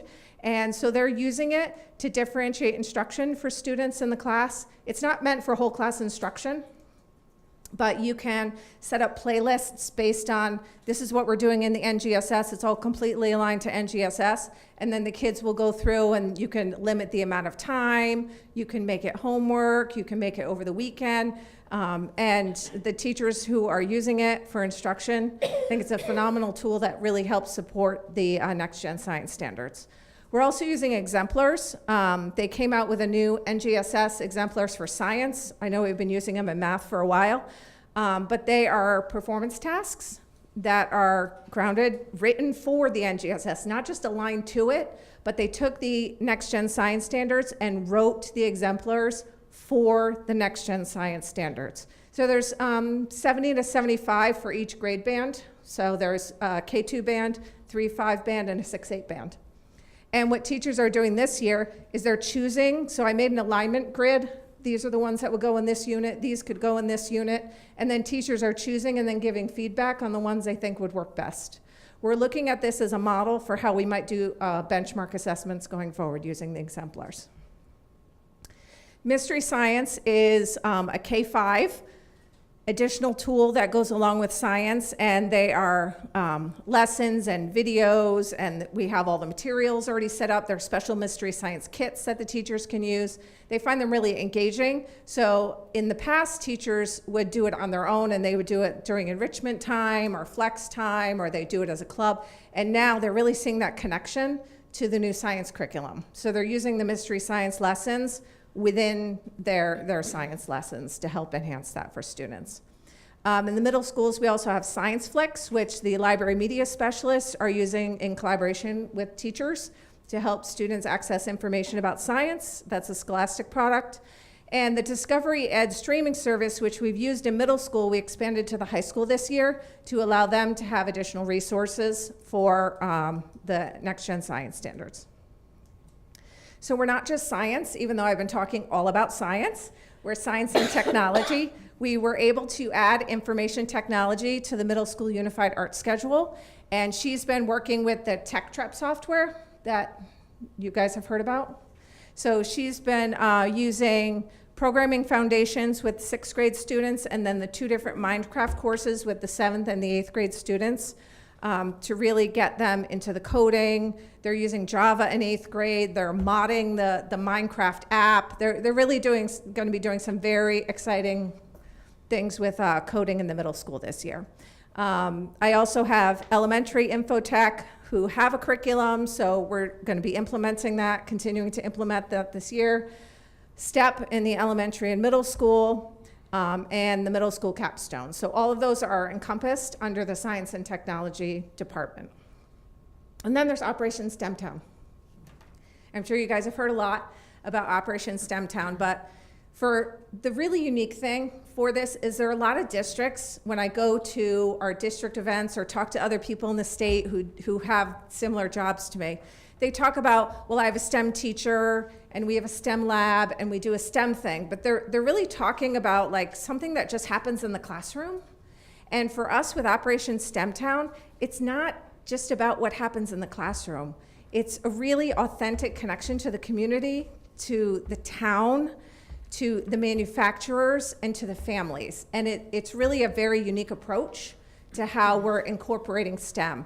And it's not just science and technology, it's also career and tech ed, it's also math. It's really encompassing a lot of different things. And so we've also been working a lot with professional development. That's a huge support piece for us. So we were able last year, I was able to go with teachers at all levels to a district transition planning workshop with the State Department of Ed, and we were able to develop a professional development plan for the next 5 years for how we're going to be transitioning conceptually to the next gen science standards over time. I would think we need a lot of professional development I would think so too. in this area. We do. Yeah. Are we prepared for all that? So we've been doing we didn't just like start doing professional development this year. The state adopted the standards in 2015, so we knew it was coming. So we started to do professional development on some of the instructional strategies that we knew would help support teachers in this shift. Like the question formulation technique is one of the strategies that we've been using, claim evidence reasoning. And there are teachers who really embrace those strategies. So they were practicing the strategies they needed before they got the new curriculum. But it is definitely going to take a lot of professional development to get everybody up to the level where they need to be. But truly, it's a multi-year process. It's a huge shift. Especially for people who have been in the classroom for a long time. It's a huge shift. And it's a huge shift for parents. That's one of the things I want to do in November. I was waiting till all the open houses were over, but I wanted to do an NGSS night for parents to talk to them about what the changes are and what should they be seeing from their classrooms and where can they find out information, and have them actually do some of the activities that the kids are doing in science so they can have a greater understanding as well. Who are you going to target? What parents? Elementary or? All. All. Mrs. Purcell? I'm just curious about the science at the elementary, because before we had the kits, and is the expectation is that they have science every single day? Is it like a couple times a week? Is it, I don't know what it is. The science block is a block within their schedule, but it alternates with the social studies block. So we design the units. So they used to have the units and they would take 3 months. And so they would have 3 units. And we design them for a much shorter period of time with it's much more focused. It's not as broad. So it's much more focused and smaller. So it doesn't take as much time. So they really authentically could use that block to do science and social studies.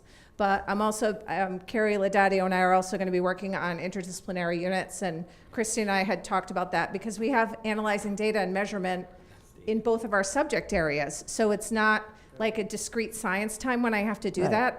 We should be able to share that time when we're working on the same skills. Okay. Other questions or comments?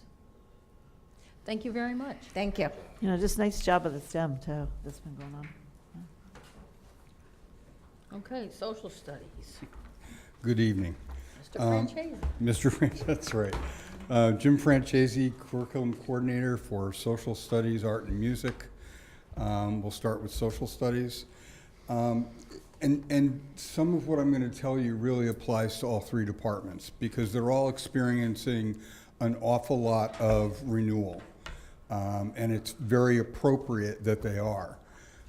In social studies at the elementary level, the existing curriculum are pretty old, predominantly in outline form, not in UBD format. And they were written before, in many cases, the curriculum was written before the social studies frameworks were renewed by the federal government, or not government, but the Federal Society, and then later on by the state frameworks, which are the state's version of the C3. They also predate anything to do with mastery-based learning. So by definition, they sort of are not directly supportive of those things. I had the privilege, and I actually do mean that, of working with some really good elementary teachers last year. I was able to recruit a team of folks that were young and they were inexperienced in terms of curriculum writing, but they were knowledgeable about their craft and they were willing to learn. They're still doing work for me as we tweak the last things. You guys are going to get to see me an awful lot in November. You probably aren't going to like that, but we're going to be presenting curriculum K-5 to you. And there'll be 3 units in each level. And as with my colleague there, they're set up so that we can kind of alternate. We also, in many cases, the teachers, I advised them to try to, since they already knew their ELA curriculum, and frankly, I didn't know the ELA curriculum the way they do, I advised them to try and build in opportunities for interdisciplinary work at all times. There's always a lot of literacy work that's done, a lot of writing that's done in social studies courses, and it just makes it more efficient and it frankly gets more time. One of the difficulties with social studies is, unlike math or ELA or even science now, there's really no unified standardized assessment. There's nothing published to drive people's choices and behaviors. I'm looking forward to increasing the implementation of mastery-based learning because those indicators and standards that we set up are going to provide that kind of a check on progress. So we're working on that. We've revised the performance indicators K through 12 in social studies. There aren't tremendous changes, but there are tweaks here and there. And again, you'll be seeing that at the November instructional committee meeting. I'm looking forward to them writing a mission statement in the management team because as far as I can tell, there is not one now. And I think we need to kind of clarify our goals, and I think that'll help. And a lot of the work that I'm doing actually mirrors a lot of what Christy was talking about. The distinction between, you know, are you watching someone do math or are you doing math? It's very similar in social studies. We all can remember the game of Trivial Pursuit that we all played in elementary and high school, where somebody told us we had to memorize a whole lot of facts about a battle somewhere, and then we took what in many cases was a multiple choice test, and you know, as soon as we got done with that, we forgot it all because it was meaningless. There's a need to really engage kids in thinking. It's actually one of the 5 strands of social studies, which is the application of social studies skills and knowledge and understandings.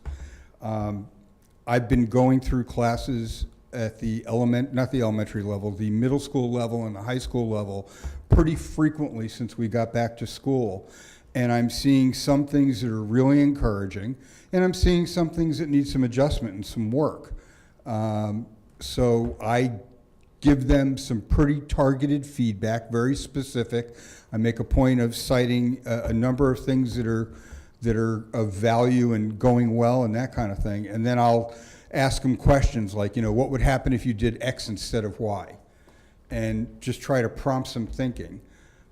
If you were ever to see one of my emails, the bottom tagline says that student learning is a result of what happens in the learner's mind, not the teacher's. What have you done to provoke student thought today? And I try to do as much as I can with teachers in the same vein. I try to model that behavior. At the high school level and middle school level, they're slotted for some renewal in curriculum coming up in the upcoming years.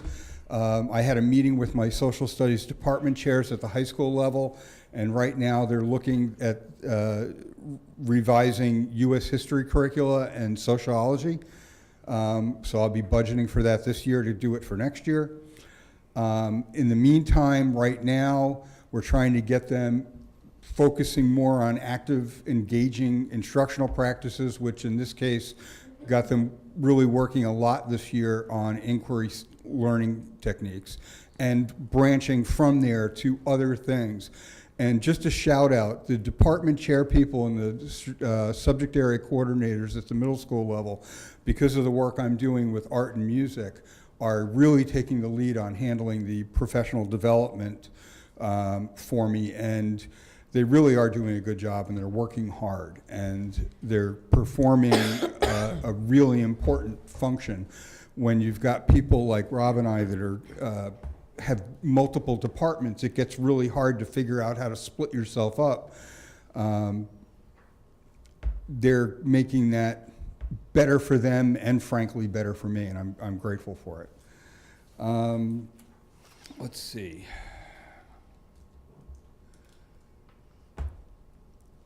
I guess that's really it for now. What would you like to know about social studies? Mrs. Purcell? Okay, so I see we're going to see the K-5 social studies. You talked about a couple high school. Where's the middle school social studies curriculum? I view that, I tend to think of elementary and secondary levels. I don't really, just Okay. my own habit. So when I talk about high school, I'm pretty much talking about the middle schools also. They're in a similar position. Their curriculum is newer than the elementary level, but still needs to be reviewed. I think, in my view, the high school needs are greater right now, especially U.S. history. I'm trying to get folks to actually start U.S. history at the high school level, you know, either during or after the Civil War, because they've got fifth grade to cover the settling and the Revolutionary War, and it's just, they don't get enough of modern U.S. history done. So we're actually, I've been in contact with different publishers actually, and looking specifically for textbooks that will start either at or after the Civil War. And I was gratified today to get emails back from two of them already that specifically saying, yeah, this is what we do. Because that is what the C3 calls for, the national standards. They want them starting later. So. Okay, so I'm just asking, so middle school, you're looking at Yep. 2 years from now, 3 years? Is it line up with our master? Probably 2 to 3 years, somewhere in there. I don't have the actual document in front of me, so I can't really remember exactly when we've got it scheduled. Okay. So last spring, the curriculum department created a curriculum review cycle, which had been missing. And so basically what we needed to do was take all of our curriculum content areas by level and determine greatest level of need, recognizing that for the most part, we pull teachers out of their classroom to assist in the curriculum writing process, and thereby it's really difficult to do K-12 all at once, or, you know, we have to prioritize. So in that case, every curriculum coordinator was responsible for prioritizing so that every curriculum would be touched within, I think it's a 3 to 5 year cycle. Yeah, it was a 3 to 5 year cycle. Making sure that, you know, if it doesn't need to be revised, we're not going to revise for the sake of revising. Right. But we are going to review at the very least to give the opportunity for teachers to have input into what is going well and what are some areas of need. And then looking at the original date of said curriculum, sometimes it just warrants, it needs an update. So that has taken place. We have budgeted well for that for this year. As they start to create their budgets for next year, you'll see that within, you know, each content area to incorporate whatever the needs are for that curriculum cycle to occur during the course of the year. And that's actually the document I was referencing when I said I didn't have it in front of me. I don't remember exactly. Okay. But it will be comparatively sooner rather than later. High school's got to get some attention first. Mr. Votto? Yeah, you had mentioned at the beginning that there were, when we talked about elementary social studies, 3 units at each level? Mhm. What did you mean by that? So in other words, only 3 separate units will be taught in grade 5? Yes. And who gets to choose what those units are? Well, you do because you approve the curriculum. And I don't mean that sarcastically, but that's how it happens. In other words, you have written down here that in grade 5, they're going to get their first taste of U.S. history. Yeah. So your curriculum committee will decide what subjects. The curriculum team takes a look What content should be studied. Yeah, the state of Connecticut has published a lot of information guiding the development of curriculum, and at the elementary level, they have a tendency to pick specific themes that they suggest you work on. So, for example, At the kindergarten level, you're looking at a lot of civics, but at a kindergarten level where it's all about community and, you know, my classroom's a community and my wing of the building is a community, you know, and it kind of grows out from there. You get into third grade and it's all about local and state history. You get into fifth grade and you're looking at U.S. history. Fifth grade. Yeah. So, I mean, U.S. history could be from the Indians or the explorers all the way up to, you said like the Civil War, so you can start again in 8th grade with the Civil War. Did you say high school? I can't remember now. well, fifth grade tends to look mostly at the earlier periods. Eighth grade, I might have said fifth grade before, it would have been an error if I did. Eighth grade is really where that kind of middle period of because they are going to start with the colonial era also, but they should get through the Civil War era. That should happen. But we go back to the 3 units again. Yeah. So, I don't want to make a big thing about this, but in other words, so you have all that history. Yeah. Who determines what those 3 separate units will be? Is it like from? Well, as I said, we go through the state frameworks. The work we do is aligned with the state frameworks. They make suggestions about what you do. The curriculum writing team then sits there and says, okay, what are we going to do? A lot of times they start out saying, well, this is what I do. And I look at them and smile and say, yeah, but this isn't about what you have done or what you're doing now. It's about what you're going to do next year, you know, and try to break that logjam a little bit. Okay. They make decisions. We write curriculum, we submit it for approval to the management team, and then assuming that all that works, it comes to you folks. Okay. In the 7th grade, oh, and I would also, going back to what somebody mentioned before about the science, the time for science and social studies, I hope that's going to be something that's going to be adhered to, because I do see a disconnect between 5th and 6th grade. You have 5th graders only getting science or social studies a couple of days a week. They go to 6th grade and they have 70 minutes of each subject every day in science and in social studies. It's a big shift. And I think it's hard for kids to acclimate. So I really like to see some kind of fidelity with teaching that curriculum in grades, especially in 3-5. I certainly hope so. And I think one way it was mentioned before is interdisciplinary. So that this way, if it crosses over into the other subjects, you're still if you have to get that, you can almost get it every day if you do that. And I think that's key. And I think that's where there's got to be articulation between your 2 departments constantly to make sure that that's being done. Not that I want to tell you what to do, but anyway. The other thing, is it the state guidelines that there be no world history anymore in the middle school level? It's just like 2 years of geography in 6th and 7th grade? I know that's what you wrote here. I imagine that's the framework. Well, that's what the current curriculum is. Because I'm not reviewing middle school curriculum right now, I can't honestly tell you I know exactly what they call for. So it may very well have shifted, just like it shifted at the elementary level, but I can only attend to so many things at any one time. I know I'm not working on that. I'm not going to be working on it for a while. So I'm focused elsewhere. And one more question, civics. Specifically, is the Constitution, do you see that being taught at any grade level yet? Is it the Constitution should be taught in 5th grade. I don't know what the frameworks say. Yeah, it should be taught in 5th grade and in 8th grade because of the U.S. history. It definitely better get addressed in American government at 9th grade. It probably shouldn't get addressed in the 11th grade because they should have had it 4 or 5 times already. It's time to move on. We have to get people to look at modern history, and Most definitely, yeah. So that's a big concern for me. Okay, thank you. I just want to add one thing to the science, social studies, instructional time question. We've worked a lot with the building principals as well to continue to establish what we feel are the expectations for each content area. And as part of their walkthroughs, as part of the curriculum office's walkthroughs, it's ensuring that fidelity of instruction is occurring. So, in any school day, there's a set amount of time. We've mapped out what we feel is best practice, and principals and curriculum coordinators and teachers are adhering to that. So, thank you. And just so you know, a while ago, several years ago, I was asked by Sean Parkhurst to take a look at the amount of time devoted to social studies instruction in the area, and we're pretty much right around with what everybody's doing. But that doesn't make it right necessarily. No, I'm not suggesting that it does.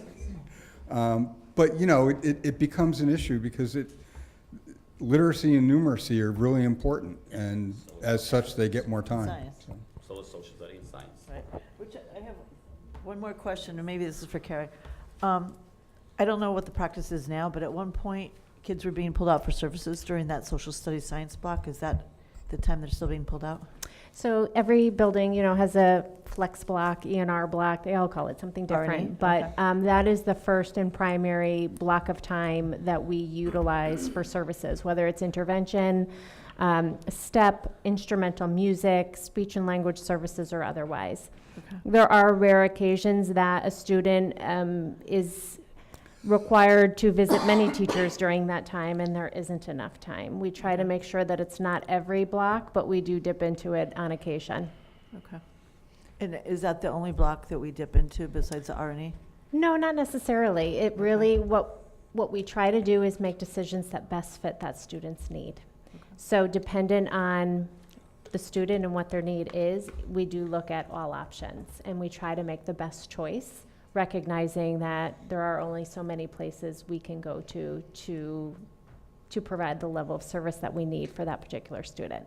And some of the programs that we heard about earlier through special education, the Wilson and the variety of programs, or in Gillingham, all those, there's prescribed amount of time. So unfortunately, those programs, as we continue to implement those, if those are what the children need, there's only so many hours in the day. So at some time, at some point, some families, with the help of the special ed department, have to make those difficult decisions to forego opportunities in these other two content areas in order to get the jump start in literacy development. If they're behind in 3rd or 4th or 5th grade, to be honest, they need to be a literate learner before they could even go into social studies and science. So we do have to make some of those difficult decisions, because some of the programs that, you know, again, were mentioned earlier, in order to be implemented with the fidelity that they need to be implemented, it's substantial amount of contact time with that individual teacher.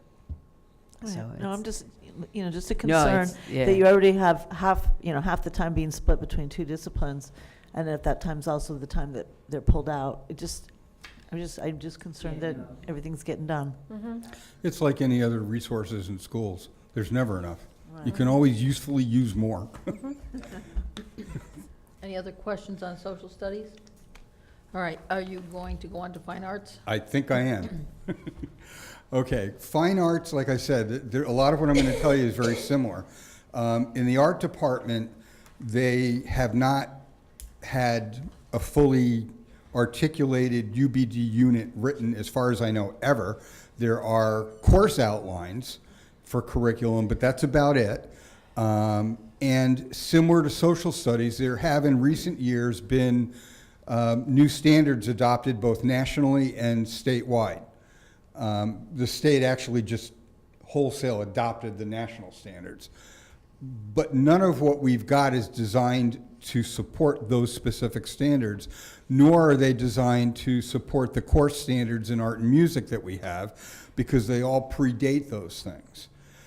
This year, with the help of Ms. Latour and Dr. Menzo, we've gotten lots of money set aside to support curriculum writing, and I have this insanely ambitious goal of trying to write curriculum with these folks, grades K through 12, during this year, which is why the building-based leadership at the secondary level in social studies is being asked to step forward so much. And frankly, without their help, I don't think I could even dream of doing what we're doing. The art and music people, for the most part, are quite receptive to this work. They're glad to be getting the attention and the support. They asked me, basically, can we use our PD time this year to do this work? And it was a resounding, oh, sure, why not? I personally am firmly of the belief that some of the best PD you'll ever do is writing curriculum. It's how I got my start as an English teacher 1,000 years ago, and it was very useful. In any case, we have a situation where we've got really hardworking, dedicated people who need modern curricula to work with and know it and are quite willing to put the work in. They do get nervous about being out of their buildings and out of their classrooms, but that's just more evidence of their dedication, so that's not a big deal. We've started working, and some of the groups are working pretty rapidly, which is kind of amazing because none of them have written curriculum in anything like recent memory, if at all. In that regard, my situation is very similar to last year with social studies. We have also, as part of this, I've had them revising their performance indicators for their different disciplines at the different grade levels, similar to what I'm doing with social studies. It's a good mix. You get them really thinking about their performance indicators, and then you have curriculum that supports it. So again, that'll be coming to you guys for approval at some point. I don't think that'll be in November. That's going to be later on, but I'll have enough of your time in November. Let's see.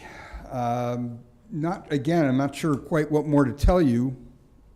Do you have any questions? I do.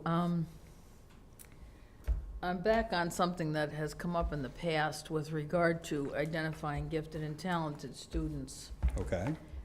Especially in this discipline, in the fine arts arena. And I know that we have put in some things that can be identified and given credit in the music department. I'm not so sure that we have as many of those things in the visual arts. And I'm wondering if that's in some way integrated into what you're doing with this overhaul. It's really a separate ball of wax, to be honest. The identification of gifted and talented, which is required by the state, Right. is a separate thing from any curricular programming that I'd be It doing. would come under the PPS department Yeah. as part of the steps. So There seems to be no expertise in exactly. So I think that again, music and visual arts. if there's, yes, and we've talked about this, and I think it's been the situation that, especially at the high school, well, I think at the middle school and high school, we do have opportunities, again, as you said, for band and for vocal. I think at the high school level, we do offer a wide range of AP courses Right. for the arts, also the visual arts. I think that the middle school is less, it's more of the traditional art programming. But that's something that we could add to the whole discussion with the STEP program and with identification, which I know that committee is due to meet. So we could bring that to the management team, because that's your management team that you sometimes go to. But we could add that. I don't think, and it'll be interesting, because one of the first things we need to do is identify what other districts are doing. And again, as Mr. Votto said, just because a district doesn't do something doesn't mean that we shouldn't do something. Right. But it's just making sure what are we going to use as a tool to assess whether or not. It's very difficult because 'cause I've asked other. Well, because an art is in the eye of the person who believes it's art.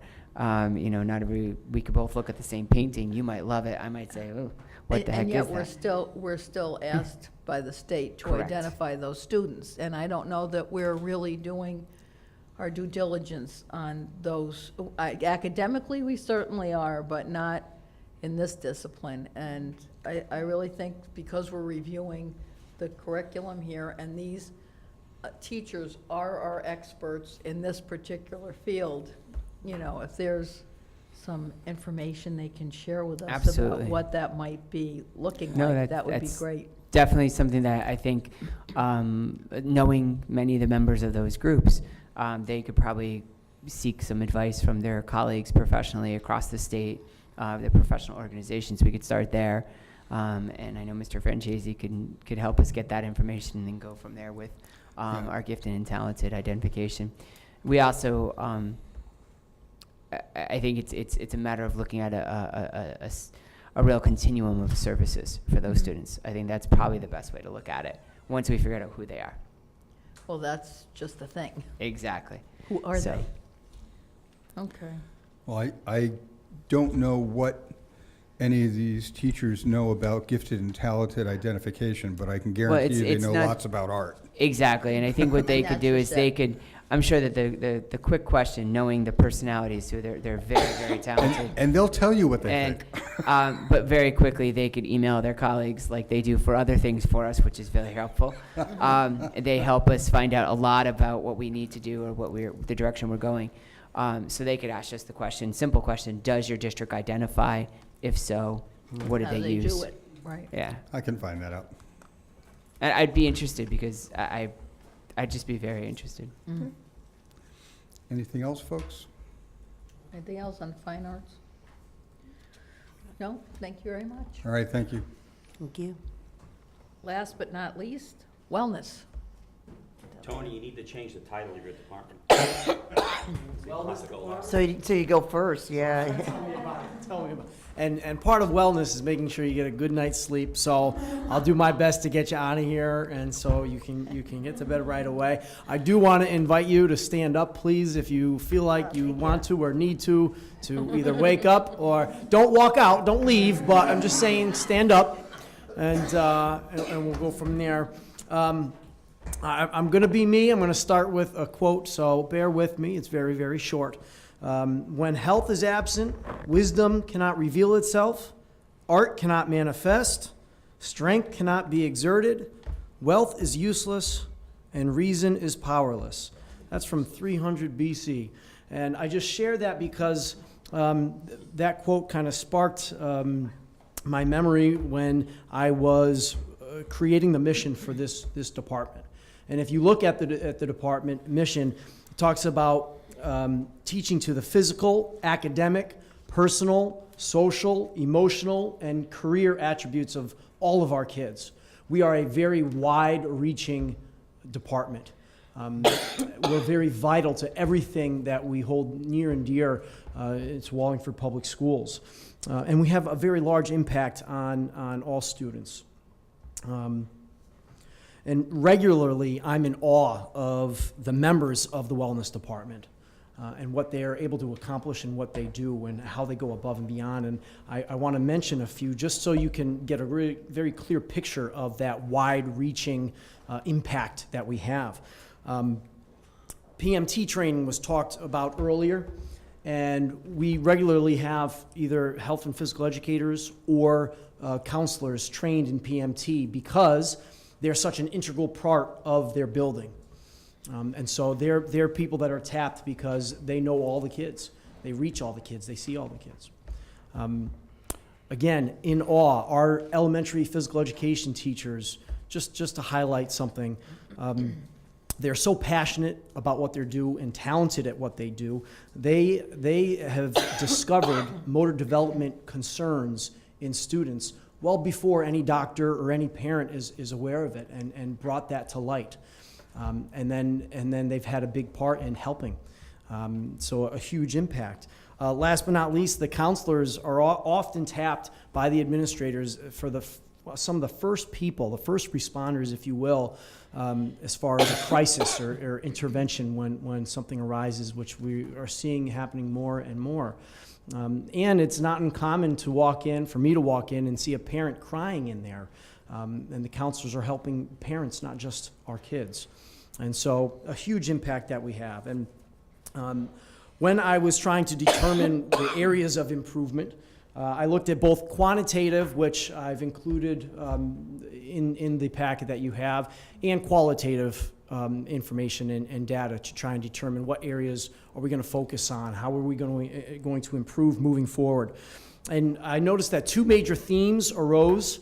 And all of these improvements can kind of fit into a curriculum bucket or a communication bucket or actually both. And so those are what I'm going to highlight for you.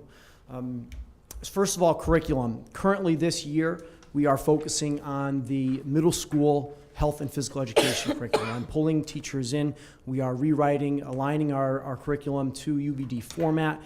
And putting more of an emphasis on mastery-based learning, specifically focusing on indicators, performance indicators. And I've noticed my middle school teachers really taking to this. Instead of saying, all right, we're going to do a basketball unit, They are using terms and concepts that are transferable, that can have a broader meaning for all of our students. And they're saying, all right, we're going to work on creating open space when you're on offense and closing space when you're on defense. So if you don't like basketball, that's great. That's fine. This unit is still going to help you out in the long run. We're also working, as far as curriculum goes, on strengthening the school student success plans. Student success plans, that's the SSPs.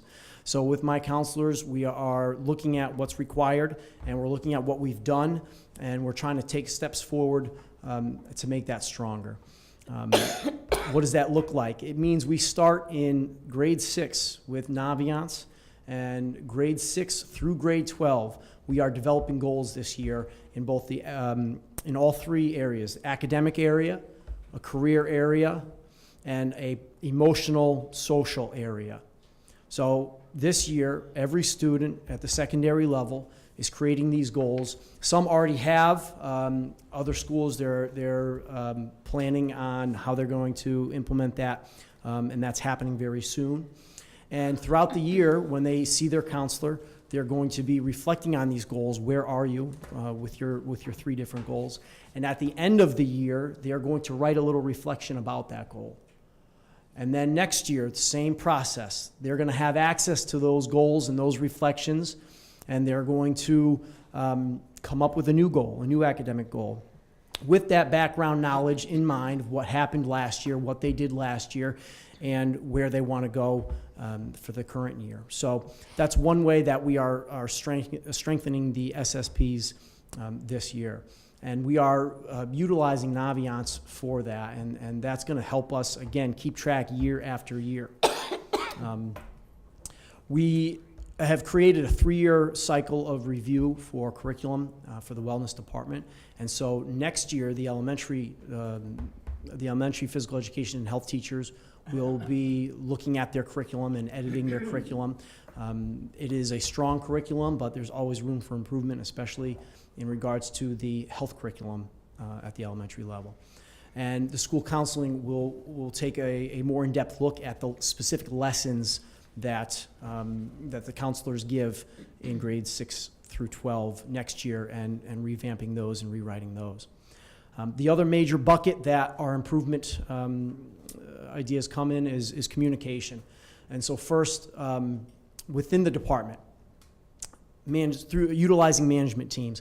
I've talked with Laura Kamaszewski, head of PPS, and we are going to be providing professional development on 504s for the entire district.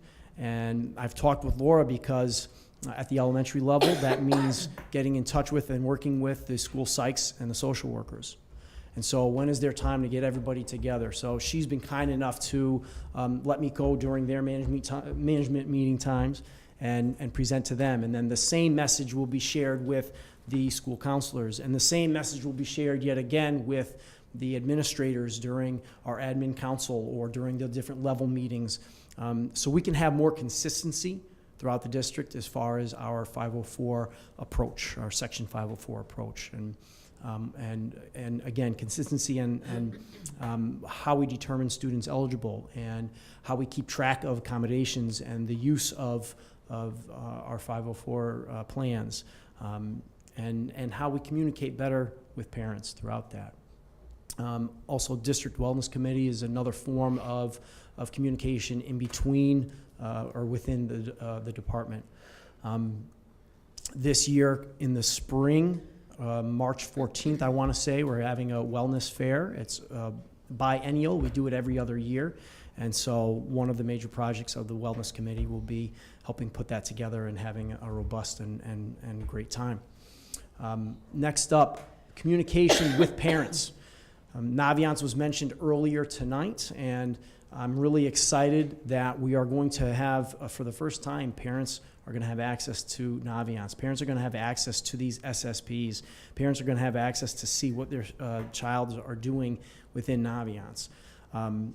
we were really worried and concerned about rolling this out, and is it going to be another password? Is it going to be another username? What's going to happen when they forget, when they lose it? And what we've been able to work out is we're going to be able to get parents access through PowerSchool. So parents already have access to PowerSchool. They'll go in PowerSchool, and they'll be able to click a link and head right to Naviance for their kids. And so that's a great way to improve communication. One of the many ways. Student-to-student communication. We are working, the Wellness Department's working on creating a peer support group. I've talked about this before. We're trying to train some students at the high school level. We want to focus on the high school level and then have it spread from there. But this is a student-directed, student-led, student-created idea to help make the school safer. Not just by making them harder necessarily, but by making them softer, having students care about each other's well-being, and look out for one another.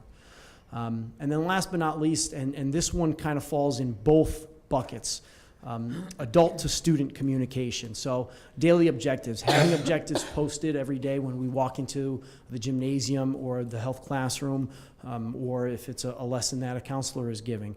Here's our purpose, here's our focus, and having that become a natural part of instruction. And that's consistent throughout the department, or throughout all disciplines, throughout the curriculum department. And I've already seen that in my pop-ins and walkthroughs. I've seen it become very effective, and teachers say, I love it. I no longer have kids ask me, what are we doing today? It's right there, it's right there. And so that's both a curricular piece, and it's also a communication piece, and talking to kids. They know what the expectation is. They know going in, this is what we're doing today, this is what we're learning. And that emphasis on transferable skills I kind of mentioned already, as far as teachers using the language of our indicators and our standards instead of using the language of sports. They're using a more universal language that can relate and connect to all students. So that's part of that communication piece. So just to wrap up, Wallingford Public Schools, we're not just about sending kids to a good college, and what even is a good college. We're bigger than that. We want our kids to be successful throughout life, and we want to prepare them to be successful throughout life, whether they head to a college or they go immediately to a career and right into the workforce. We want them to be successful. And the Wellness Department is the backbone. They are that common thread that ties everything together and helps our students get to that point. And I want to highlight something that Dr. Menzo had added to his weekly update. A student came up to him recently and said that, a graduate came up to him recently and said that she was so prepared for college. And that's more than just what's going on in an academic classroom. That is how we're teaching to the whole child. And so I'm really happy that he shared that, because I think it puts us all, the entire curriculum department, in a very good light. And I do honestly believe that it's the Wellness Department that has a big piece of kids being prepared and ready for the real world and the realities of life after high school. So, yes. Mrs. Purcell. Oh. Okay. Before I ask you my question, I just have to give you one of my other quotes along there. All right. It says, someday, every single person, their number one concern is going to be their health. Yeah. Yep.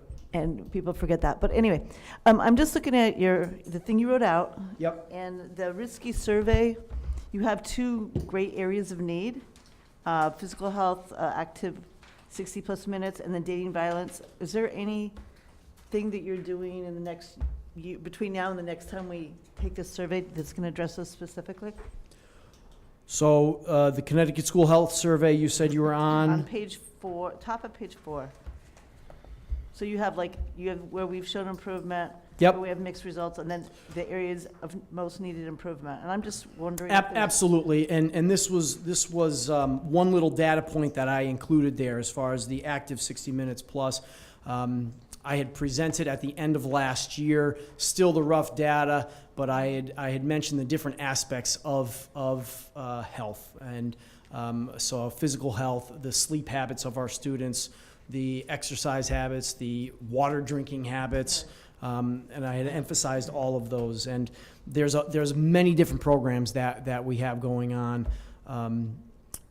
that I'm looking to strengthen, and some it's continue, and others it's strengthen. So we do have the wellness fair coming up, but that's one day. Just the whole idea as far as the health and physical education department goes, or the health and physical education teachers go, of creating that vision of preparing kids to be active for life and putting a new emphasis on motivating kids to be active. I'm trying to steer the teachers into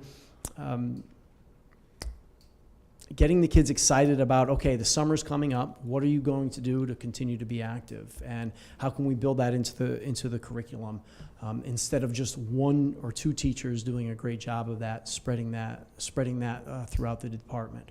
And there's other programs that I like to highlight, such as Moses Y. Beach and Tom Rich. He's got his night where he's got all the kids come and they cycle and they do different activities throughout the school, and that's a great way to emphasize being active and getting exercise. So there's a lot of different programming that we do, and I want to continue and then certainly add to that. So yeah. All right. Any other questions? I have a couple. Certainly. This professional development on the 504, who will be providing the professional development? So I will be in conjunction with assistance from one of our district lawyers, Peter Marr. I've reached out to him and we've spoken a number of times. I've been attending a lot of professional development, and some of the professional development that's necessary, that's needed, is less on the legal aspect and more on this is best practice. Here's what this level is doing and it works well. Can we adopt that throughout? And so right now, I think the biggest need is in discussing that consistency and the different practices that are currently happening and getting everybody on the same page. So the school psychologists and the social workers are going to be trained initially? We currently have Under this new in the elementary level right now already. Many of the case managers at the elementary level are psychs and social workers, and so they will be a vital part of that training. And that's a big piece of the inconsistency we see between the elementary level and the secondary level. Different forms being used in different buildings. For example, a referral form. It looks different when I go to different buildings, and that should be consistent throughout the district. How many 504 plans do we have in the district? We have somewhere in the upper 300s. We're close to 400 plans. Last that I had checked, and I'll certainly get you an updated number. The percentage is around 8%, which is higher than the state of Connecticut, which is around 3.57%, and Connecticut's higher than the national average of 1.8%. So we have a high number of students with 504 plans. So how are we assuring that the 504 plans are going to be implemented? Is that the case manager's job? Yes, that's part of the case manager's job, and again, I've really searched for guidance and support myself, and some of the great advice that I got from Laura Klimaszewski was, let's make sure we are writing accommodations in a manner that we can measure them, and then let's make sure the classroom teachers they're measuring them.